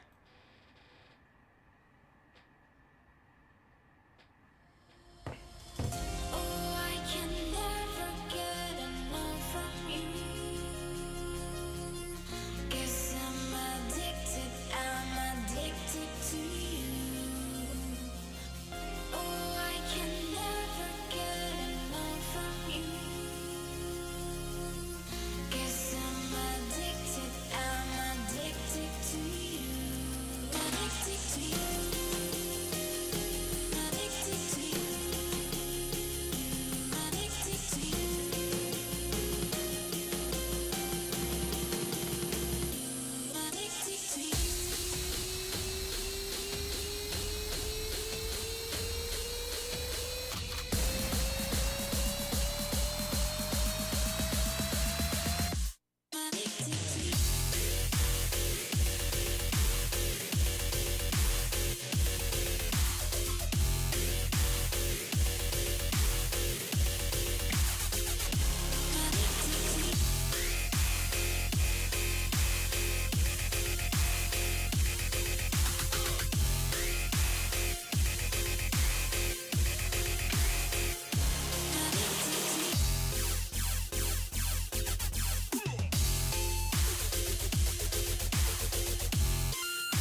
מספר 6 לדרום עמוס מבאקה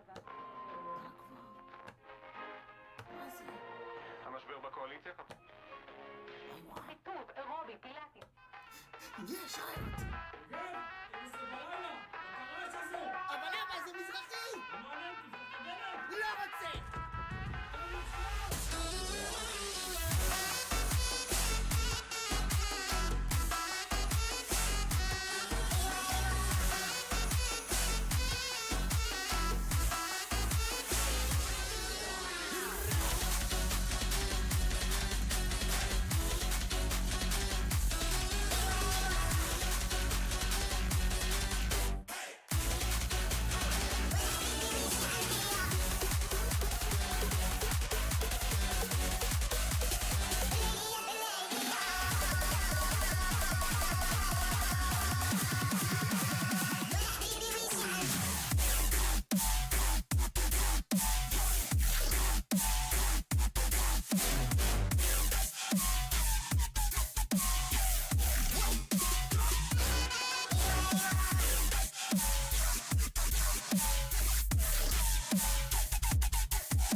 שום מזרחית לא תהיה פה.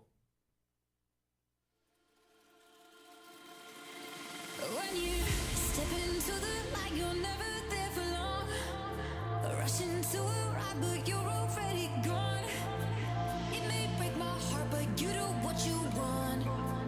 I give all I am to you, I give a lot.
gone.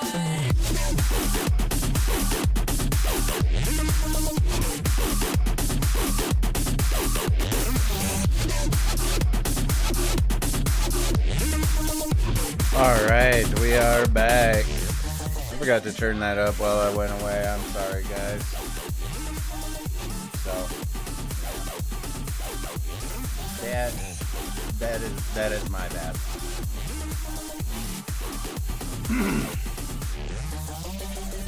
we got a couple of people in here. Thank you guys for sticking around. Really, really appreciate it. And we'll go ahead and roll this song down, and as soon as this song gets over, we will be starting up the second half. Usually these videos are separated, but today I'm just going live on stream, doing both of them together. See how you guys like it. Oh, Trevor Lawrence is actually on the field planning to play at Browns. Team will make final decision during warm-ups, and honestly, he was just out there moving around. He didn't look like it's bothering him at all. Fuck. That's fantastic. That's what I need in my life today. Oh shoot. Yeah, I let that other one go. Sorry. We got to stop. We got to stop now though. Let's go ahead and get over here. We got 5 games. We got 4 afternoon games and then the Sunday night football game. And the Sunday night football game is going to be electric, I feel like. We got the Cowboys and Eagles tonight. But before we get there, let's go ahead. We're coming over here. Make that full screen. And for our first afternoon game, we have the Seattle Seahawks going to the San Francisco 49ers. Seattle is number 15 on the NFL.com Power Rankings list with a 6-6 record. They are third in the NFC West and 2-4 on the road. San Francisco is number 1 on the NFL.com Power Rankings list with a 9-3 record, first in the NFC West, and 4-1 at home. That says noon. Fantastic. And I know that I mess up, like, saying something sometimes, but I'm almost positive now that I think about it. I didn't mess up on the PDF for, yeah, my worksheets, I think, were good for the first half.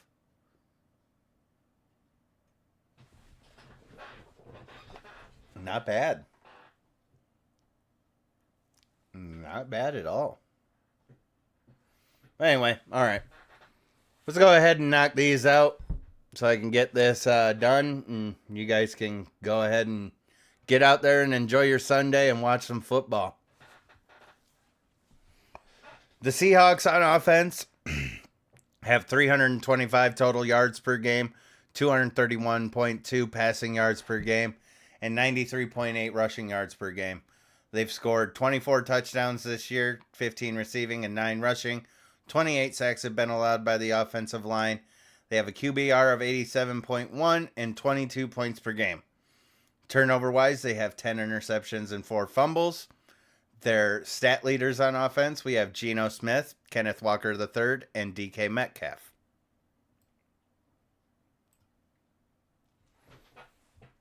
Geno has 259 completions on 402 attempts, 2,918 yards, 15 touchdowns, and 9 interceptions.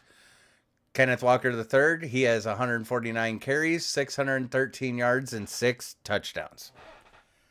DK Metcalf, he's got 49 catches, 812 yards, and 6 touchdowns. Going over to the 49ers side, they have 391.9 total yards per game on offense, 255.1 passing yards per game, and 136.8 rushing yards per game. They've scored 43 touchdowns this year, 23 receiving, and 20 rushing. 23 sacks have been allowed. They have the league's best quarterback rating with 115.3 for Brock Purdy and 29.3 points per game. That's third in the league. Turnover-wise, they only have 6 interceptions and 4 fumbles. And I'm pretty sure that like 10 is the lowest number that I think that I've seen on offenses for turnovers given up. But offensively, they're stat leaders. We got Brock Purdy, CMC, and Brandon Ayuk. Brock Purdy has 233 completions on 332 attempts, 3,185 yards, 23 touchdowns, and 6 interceptions. CMC has 210 carries, 1,032 yards, and 12 touchdowns. Super glad to see that. Super glad to see that CMC is back to form. Brandon Ayuk has 50 catches, 927 yards, and 6 touchdowns this year. I'm going with 49ers offense. I don't think that that's a surprise, though. Moving along, let's get to the defense. In the Seahawks, they allow 353.7 total yards per game, 234.4 passing yards per game, and 119.3 rushing yards per game. They've allowed 32 touchdowns this year, 17 receiving and 15 rushing. They have 24.2 points per game allowed, 90.9 QBR allowed, and 36 sacks. Turnover-wise, they have 8 interceptions and 7 fumbles, and 3 of those interceptions have been returned for pick sixes. The turnover differential for the Seahawks is +1, and I actually like.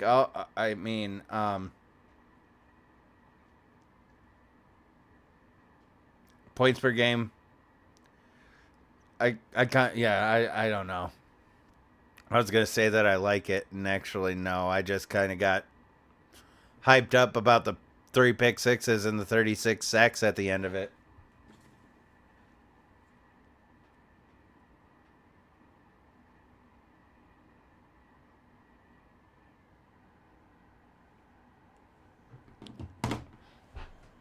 All right.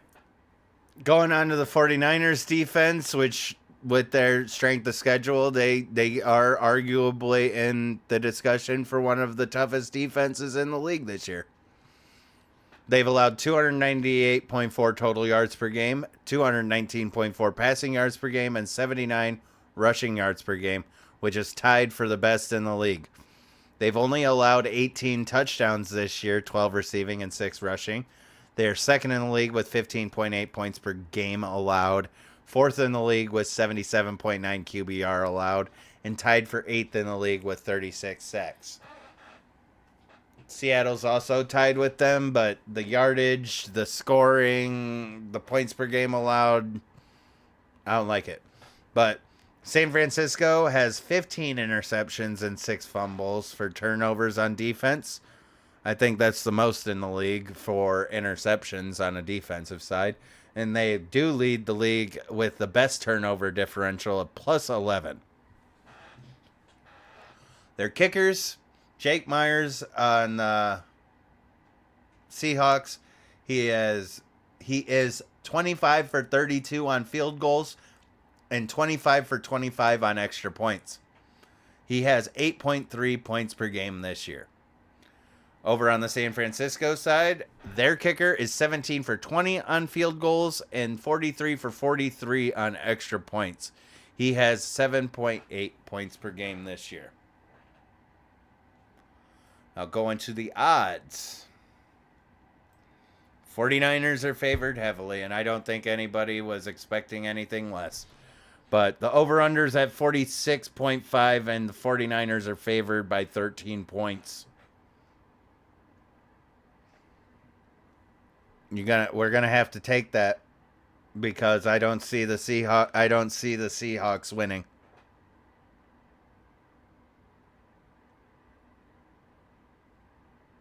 Or I mean, now that my brain actually thinks about it, the way that it's gotten described to me and everything, you can still win as long as the Seattle Seahawks don't get... Okay, yeah. That's right. As long as the Seattle Seahawks don't get beat by 13 points, don't judge me. It's just been years since I've done like spreads or anything. I have had terrible experience with luck when it comes to like DraftKings and FanDuel and everything. So I kind of just, all of that information and whatnot, just no. Wasted too much money on that shit. But injury-wise for the Seahawks, Frank Clark's out. Zach Charbonnet, Kenneth Walker III, Geno Smith, and D. Eskridge are questionable. For the 49ers, we got Ray McLeod on IR. Ross Dwelly and Eric Armstead are out. And Spencer Buford and Darrell Luter Jr. are doubtful for today. Something might change, but I literally in there. Doubtful. But Seattle Seahawks, their opponent's record overall, 67 wins and 67 losses, even 500. 49ers, their opponent's record overall, 76 wins and 68 losses. So, you just like look at what the 49ers have went through this season. They've played the Steelers, Cowboys, Browns, Jaguars, and Eagles. Those teams have been over 500. And the only one that they lost to was the Browns. I'm just kidding. That fucking goddamn field goal. That fucking field goal, honestly. 49ers should have had that one. We got lucky and got the win that day. But yeah, 49ers have definitely had a pretty difficult schedule. I don't like that.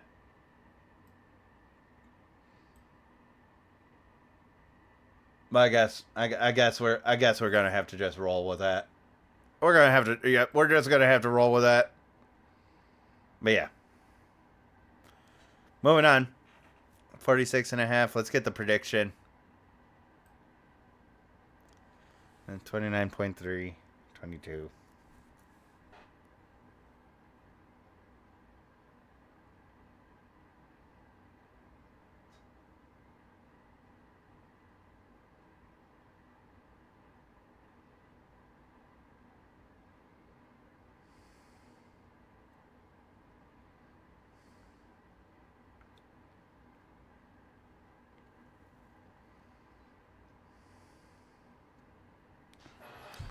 Come on.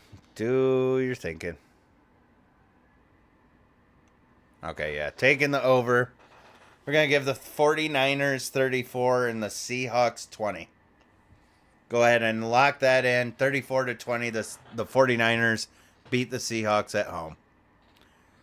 Moving along to our second afternoon game. And we've got the Minnesota Vikings heading to Las Vegas to take on the Raiders.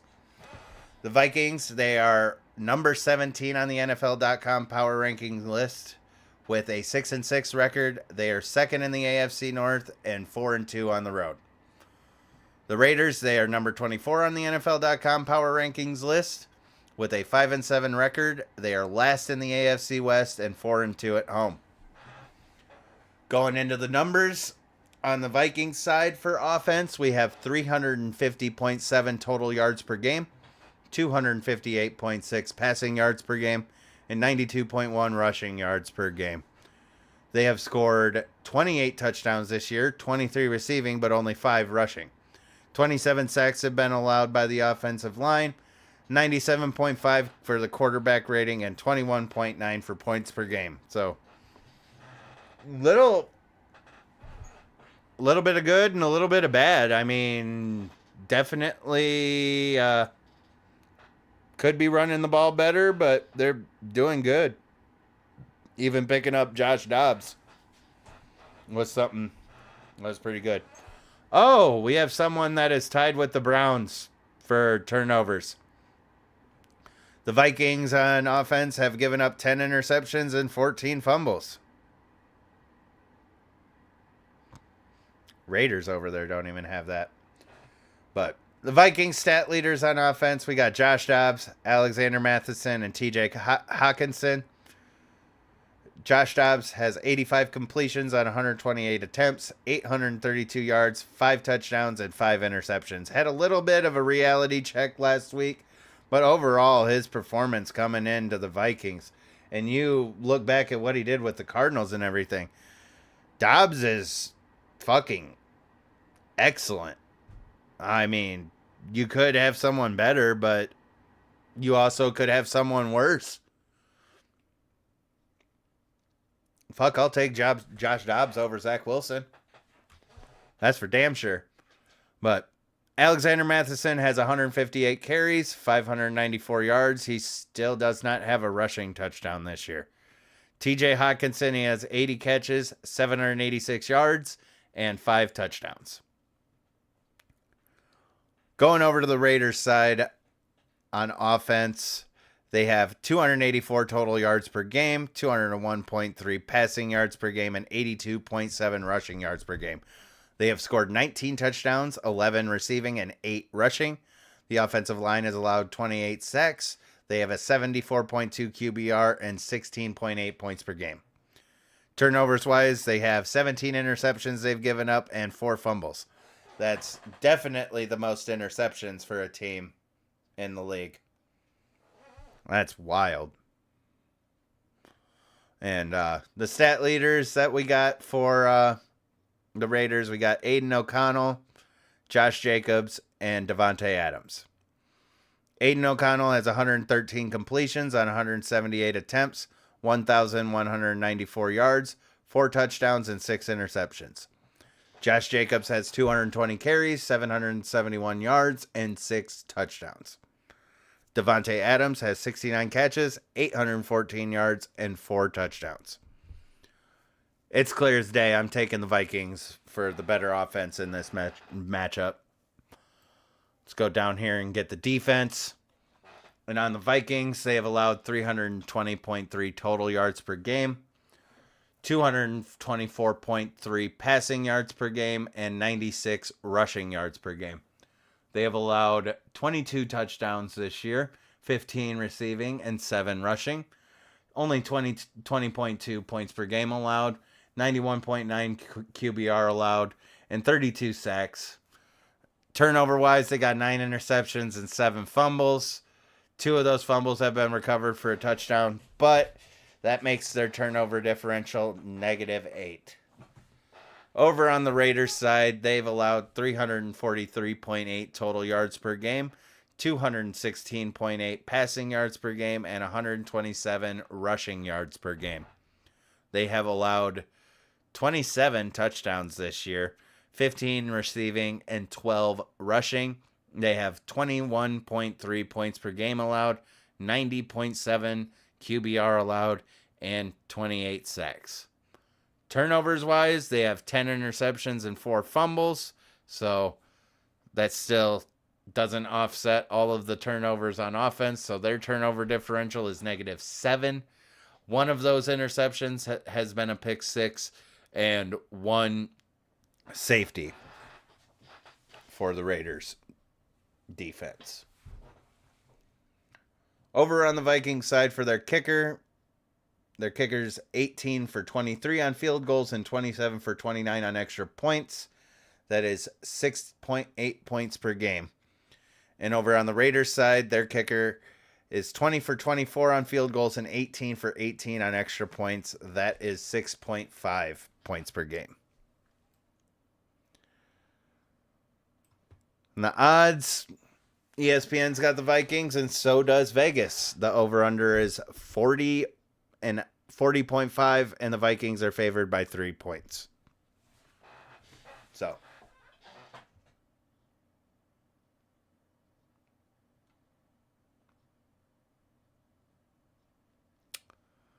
injuries, we got Jordan Hicks on IR. Ed Ingram and Theo Jackson are questionable for the Vikings. And then on the Raiders, we got Brandon Fackinson on the IR, and Colton Miller is out. Kanai Mauga,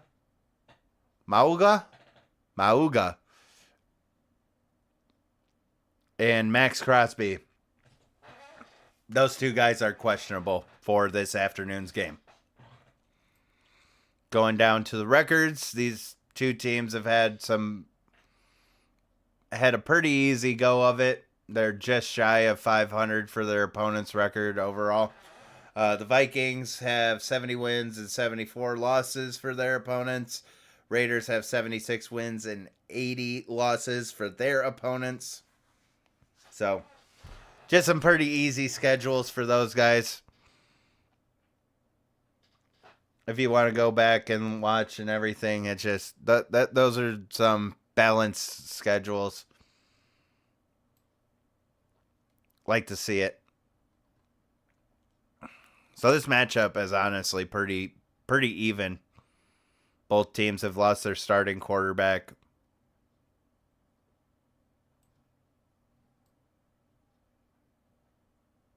Like in the situation that they're in right now, they're pretty even. 40.5. I'm going to go the under on this one, actually.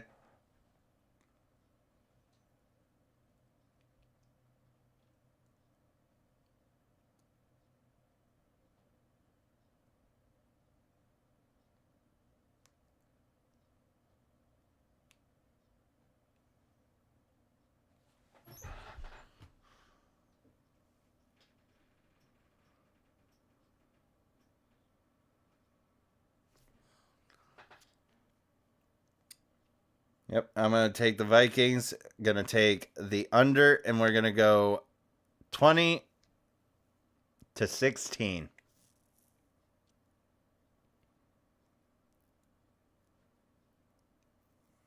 Go ahead and lock that in. 20-16, the Vikings win on the road against the Raiders. Now, we got number 3. Just 2 more afternoon games left, guys. So, hang in there. We'll get you on your way so you can start having your Sunday fun day.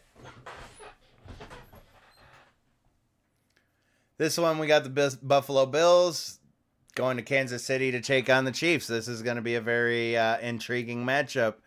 And there are a lot of things riding on this matchup with the postseason picture. Might see a playoffs that doesn't involve a first seed or a first round bye Chiefs.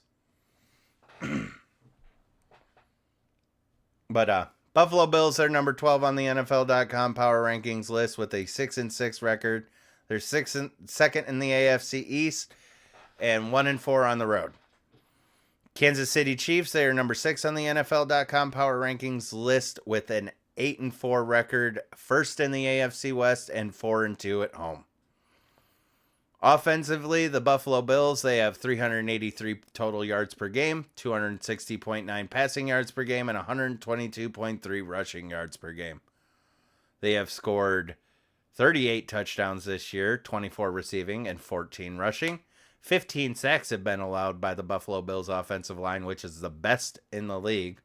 95.8 for a QBR and 27.3 points per game. Turnover-wise, they got 13 interceptions and 7 fumbles. Josh Allen is being typical, inconsistent, untrustworthy Josh Allen. Nothing more that I need to say. But the Bills' stat leaders on offense, we got Josh Allen, James Cook, Stephon Diggs. Go ahead and roll this down a little bit so you guys can see that better. Josh Allen has 295 completions on 433 attempts, 3,214 yards, 24 touchdowns, and 13 interceptions.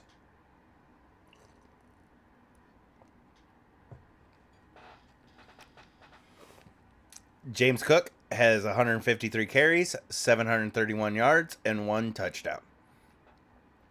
Stephon Diggs has 83 catches, 969 yards, and 8 touchdowns. Now over to the Kansas City Chiefs side. They have 362.6 total yards per game, 252.7 passing yards per game, and 109.9 rushing yards per game. They've scored 29 touchdowns this year, 22 receiving, but only 7 rushing touchdowns. They're second in the league with 17 sacks allowed, 92.8 QBR, and 22.9 points per game. Turnover-wise, the Chiefs have 12 interceptions and 8 fumbles. Their stat leaders, we got Pat Mahomes, Isaiah Pacheco, and Travis Kelce for the offense. Pat Mahomes has 301 completions on 444 attempts, 3,127 yards, 22 touchdowns, and 10 interceptions. Isaiah Pacheco has 176 carries, 779 yards, and 6 touchdowns. Travis Kelce, he has 74 catches, 813 yards, and 5 touchdowns. I'm gonna side with the Bills for the better offense. I mean, we all know that Pat Mahomes has been having troubles with his receivers this year, but if you want to talk about it, Josh Allen has just been inconsistent, so it's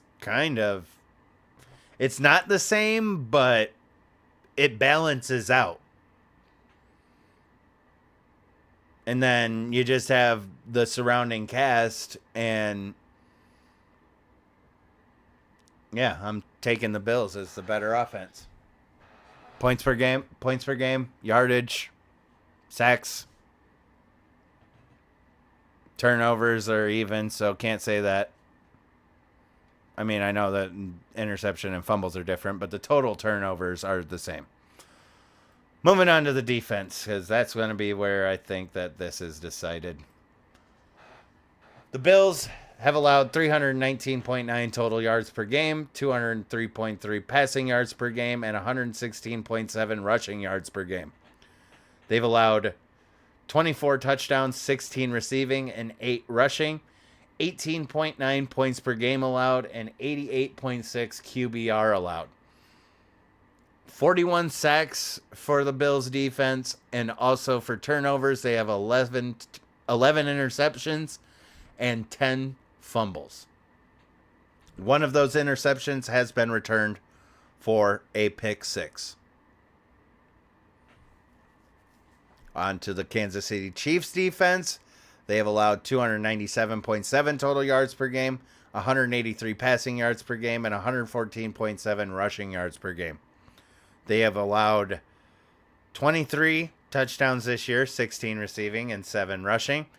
They are third in the league with 17.3 points per game allowed, and 87.8 QBR allowed, and 39 sacks, which is 6th in the league. Turnover-wise, it's a little underwhelming. They have 6 interceptions and 8 fumbles on defense, so -6 for the turnover differential.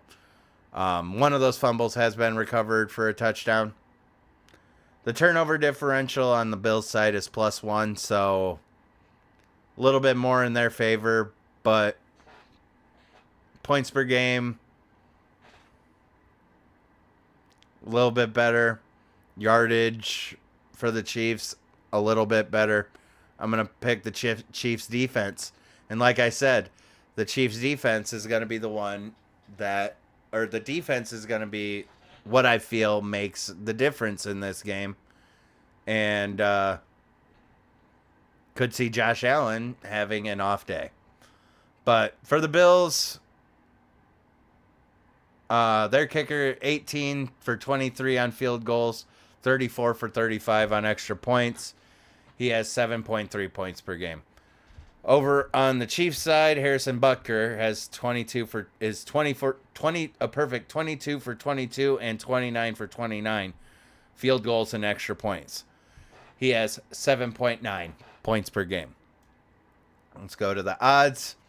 And ESPN has the Bills favored. Vegas has the Chiefs favored by 1 point. Good luck catching that fucking spread. But as well.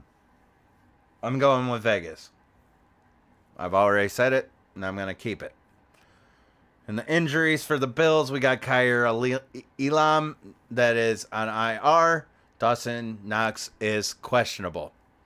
For the Chiefs, we got Brian Cook on IR. Donovan Smith, Drew Tranquil, and Isaiah Pacheco are ruled out for today's game.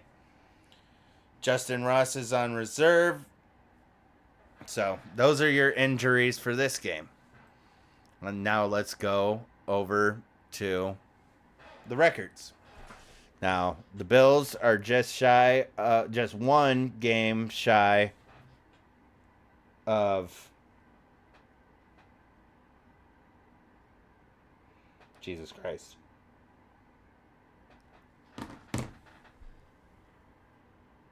They're one game shy of 500, and then their opponent's record is 72 wins and 73 losses. The Chiefs, their opponent's record is 78 wins and 66 losses. So, the Chiefs' schedule has been more difficult. Oh my God. Now we're just falling apart. Come on.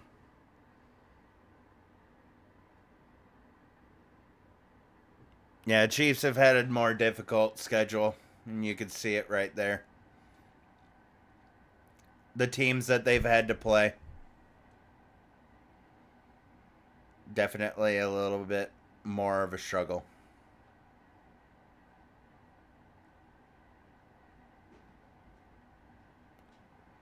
$48.5.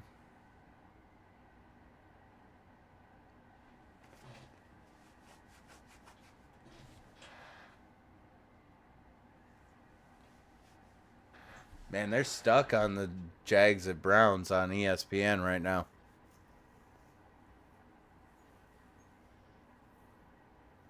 Got my two monitors, my TV, and my other TV. But yeah, okay.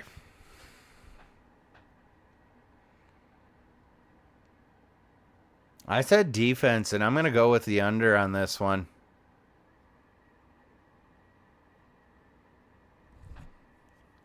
I feel like the Chiefs are going to be able to stop the Bills, and Josh Allen's going to have a bad day. So, let's go ahead and go with something around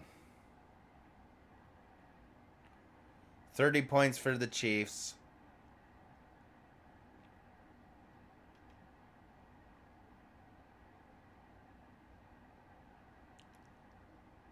$30 points for the Chiefs and 17 points for the Bills.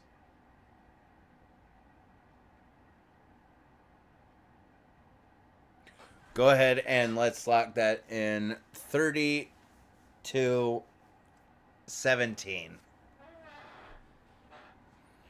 Lock that in. The Chiefs win at home against the Bills. Let's go on. We got our last afternoon game. And then after that, all we got is our Sunday night football game. So we're almost done. But this one, we got the Broncos going to LA to take on the Chargers. And the Broncos, they're number 16 on the NFL.com power rankings list with a 6-6 record. They are second in the AFC West and 2-3 on the road. The Los Angeles Chargers are number 21 on the NFL.com power rankings list with a 5-7 record, third in the AFC West, and 2-4 at home. Diving into the offensive numbers, we'll start with the Broncos, and they have 299 total yards per game, 183.3 passing yards per game, and 115.7 rushing yards per game. They have scored 25 touchdowns this year, 21 receiving touchdowns, but only 4 rushing touchdowns. There's been 36 sacks allowed by the offensive line. QBR is 99, and they have 21.9 for points per game. Turnover-wise, the Broncos have 7 interceptions and 10 fumbles, so still having a little bit of issues with that ball security. And the offensive stat leaders for the Broncos, we have Russell Wilson, Javonte Williams, and Cortland Sutton. Russ has 233 completions on 345 attempts, 2,385 yards, 21 touchdowns, and 7 interceptions. Javonte has 153 carries and 584 yards, but no rushing touchdown for him yet this year. I'll move down so you can see it better. Cortland Sutton has 50 catches, 637 yards, and 9 touchdowns. Going over to the Chargers side, their offense has 338.6 total yards per game, 240.9 passing yards per game, and 97.7 rushing yards per game. They've scored 30 touchdowns this year, 21 receiving and 9 rushing. The offensive line's only allowed 25 sacks. They have 96.3 for their QBR and 22.9 points per game. Turnover-wise for the Chargers, they've only given up 6 interceptions and 6 fumbles. So, I like that. The stat leaders for the Chargers offense, we got Justin Herbert, Austin Eckler, and Keenan Allen. Herbert has 288 completions on 439 attempts, 3,038 yards, 20 touchdowns, and 6 interceptions. Eckler has 126 carries, 446 yards, and 4 touchdowns. Keenan Allen has 102 catches, 1,175 yards, and 7 touchdowns. He's actually low-key doing fucking amazing this year if you just look at those stats.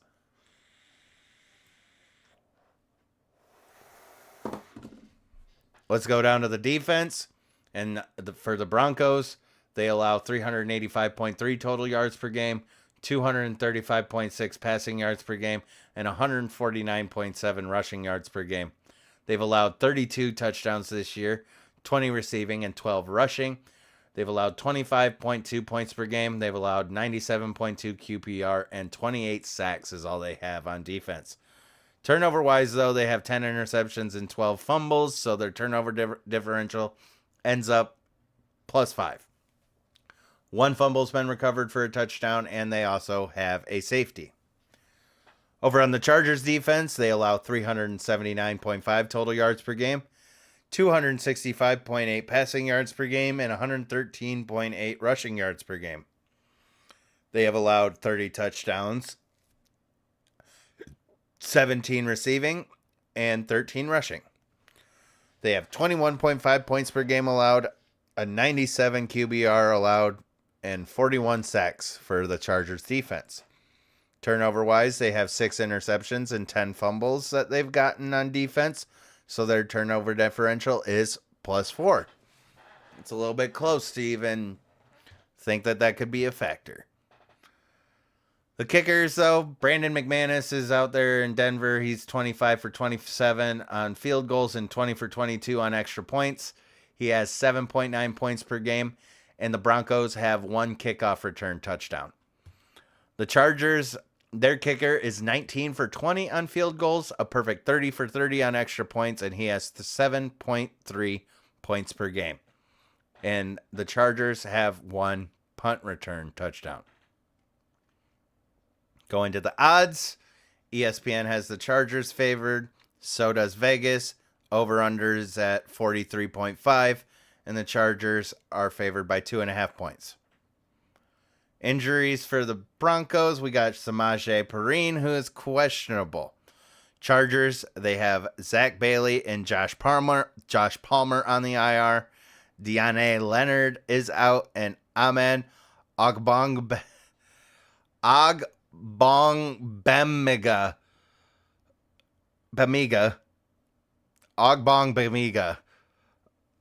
What a fucking name that is. And Atito Ogbanya. Those 2 guys are questionable. Good job, guys. Fucking putting me to the test today. Now, we'll go over the records of the 2 teams. Broncos, their opponent's record, 71 wins and 74 losses. The Chargers, their opponent's record, 81 wins, 75 losses. So the Chargers have had a little bit more difficult of a schedule. They've gone through some tough teams. Now we'll see how the rest of the season actually pans out. But I'm on Vegas's side. That over-under's 43.5, but I don't think that it hits that. This is another one I'm going to go with the under. Because... Or actually, no. Rethinking this because of the fact. Go back. This is why I wait, and this is why I think. Because I just went right into that, and I completely forgot about the fact that just these two defenses are just god-awful. 29th and 19th. The points per game allowed. Like, I'm going with the over.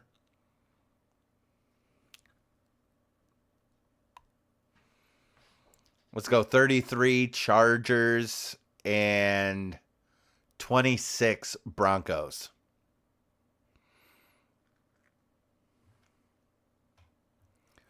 Go ahead. Let's lock that in. 33 Chargers, 26 Broncos. On to the last game of the stream. We've got the Eagles going to Dallas to take on the Cowboys. Kind of feel so righteous of just saving the best for last moment here. And Philadelphia, they're number 3 on the NFL.com Power Rankings list with a 10-2 record. They are first in the NFC East. I fucked that up. There's another mistake, obviously. Eagles are first in the NFC East, and then Cowboys are number 4 on the NFL.com Power Rankings list with a 9-3 record. First in the NFC East. The Eagles are 5-1 on the road, and the Cowboys are undefeated at home. Going over the numbers, the offensive side of the ball. Eagles, they have 361.7 total yards per game and 235.7 passing yards per game and 126 rushing yards per game. They have 37 touchdowns scored, 19 receiving and 18 rushing. 32 sacks have been allowed by the offensive line. Their QBR is 93.7, and they've got the fourth best points per game with 27.4.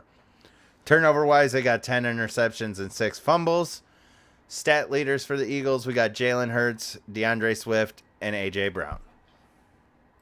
Always doing that. Need to stop. Need to scroll it down enough so you guys can see it right.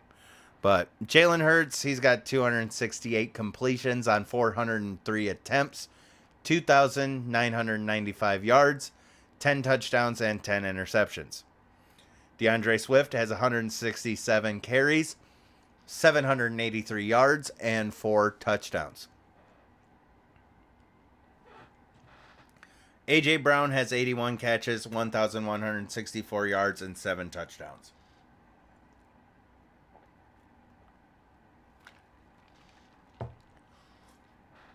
My throat is so dry this morning. Oh, that'd be why. My humidity is tanked in my room.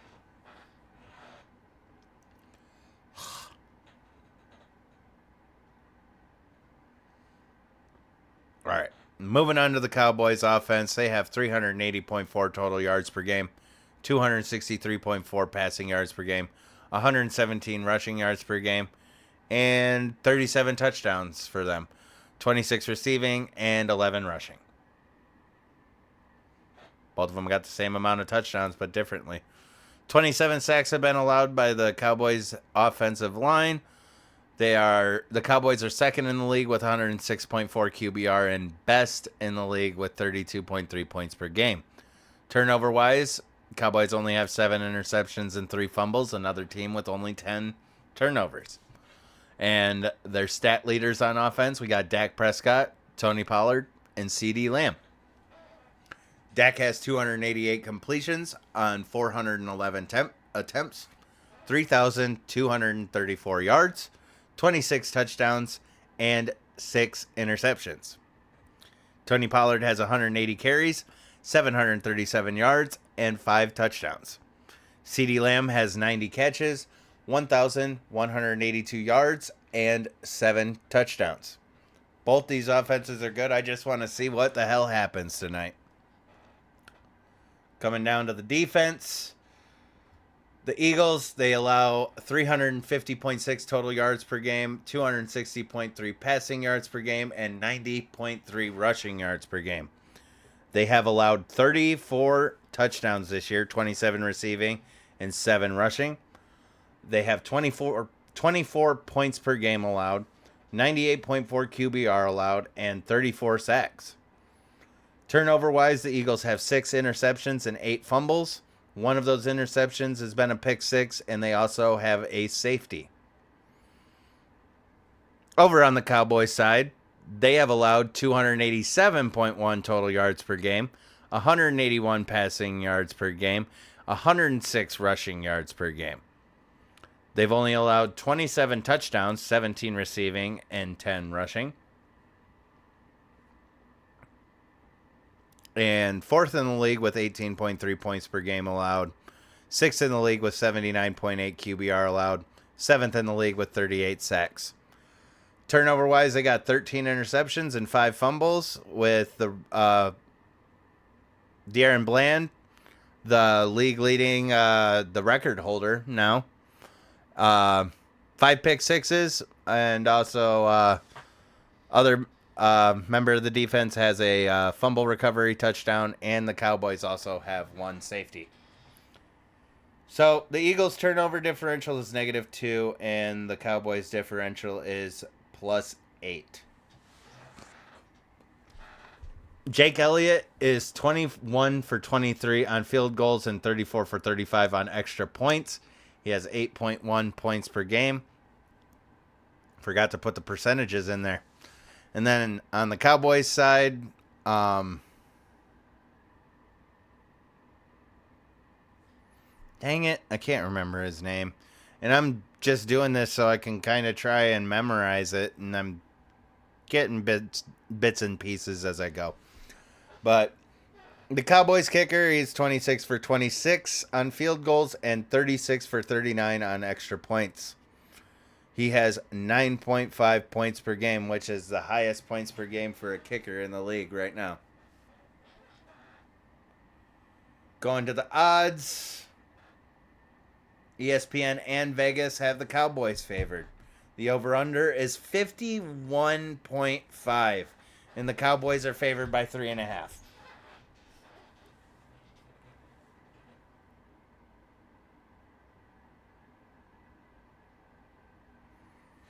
Eagles have no injuries. Cowboys, they've got 2 guys on the IR, Matt Waletsko and Sean McKeon. We go to the fact that the Eagles have actually had opponents, and Cowboys, what? I don't understand how these 2 teams are in the same division and there's such a discrepancy in what the opponent's record overall.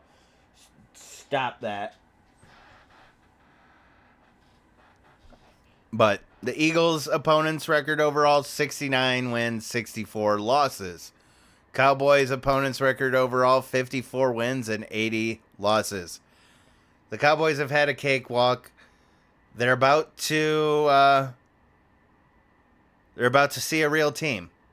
But the thing about it is I just think I think the Cowboys offense is so red hot. I'm still going to go with ESPN and Vegas on this. Sorry to my fellow friends that are Eagles fans that are out there, but yeah, I'm going to have to go with the Cowboys on this one. The Eagles defense with the points per game allowed, and that I definitely see the Cowboys being able to just have the advantage and be able to maintain it the entire game. So, with that being said, the last thing that we got to do is come up with a score for the prediction for the Sunday night football game.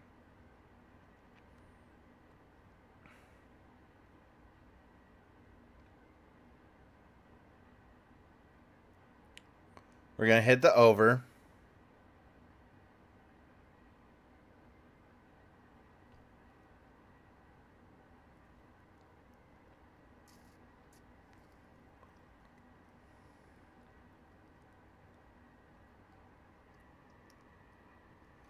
We're going to go Cowboys 37 and Eagles 31. Go ahead and lock that in. 37-31. The Eagles win at home, remain undefeated in Jerryland, Jerryville, whatever, Jerry World. But yeah, that's going to be it for the stream today, folks. I love and appreciate every single one of you that came in and stopped by. Those that decided to hang out. I know there was a couple of people that did stay in throughout. And yeah, I just appreciate and love every single one of you. Thank you so much. Be kind and respectful to others, and most of all, be kind and respectful to yourself. You are the number one person in this world. No, nobody matters more than you do. If you enjoyed the video, hit that like button. Go ahead and explore the other content on the channel. If you enjoy that, hit that like button or hit the subscribe button and become part of the Beansworthy Entertainment family. If you're already part of the Beansworthy Entertainment family, thank you.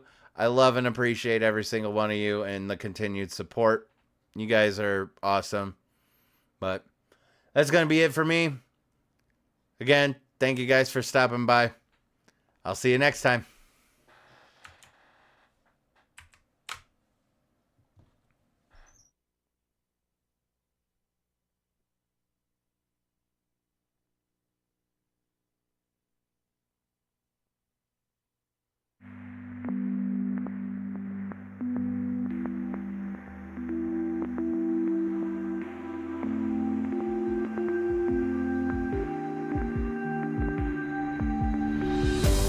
When do we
lost in the darkness. Where are you? Wake up to me. Bring me back to all we dreamed. A feeling, a feeling, a feeling, a feeling, a feeling, a feeling. Without you, I'm always in a nightmare, nightmare. Without you, my heart won't beat again. Without you, I'm always in a nightmare, nightmare. Without you, the fear will never end.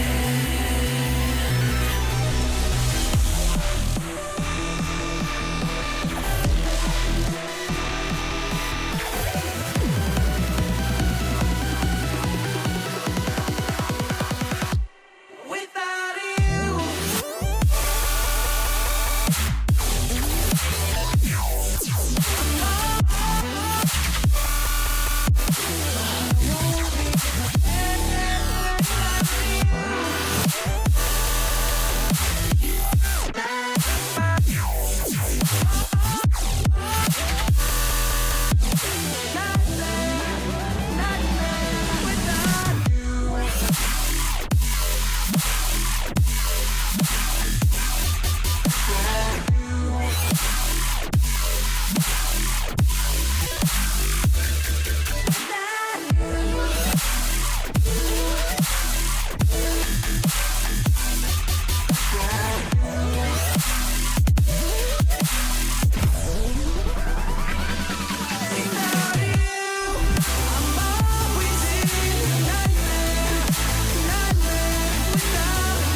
closer.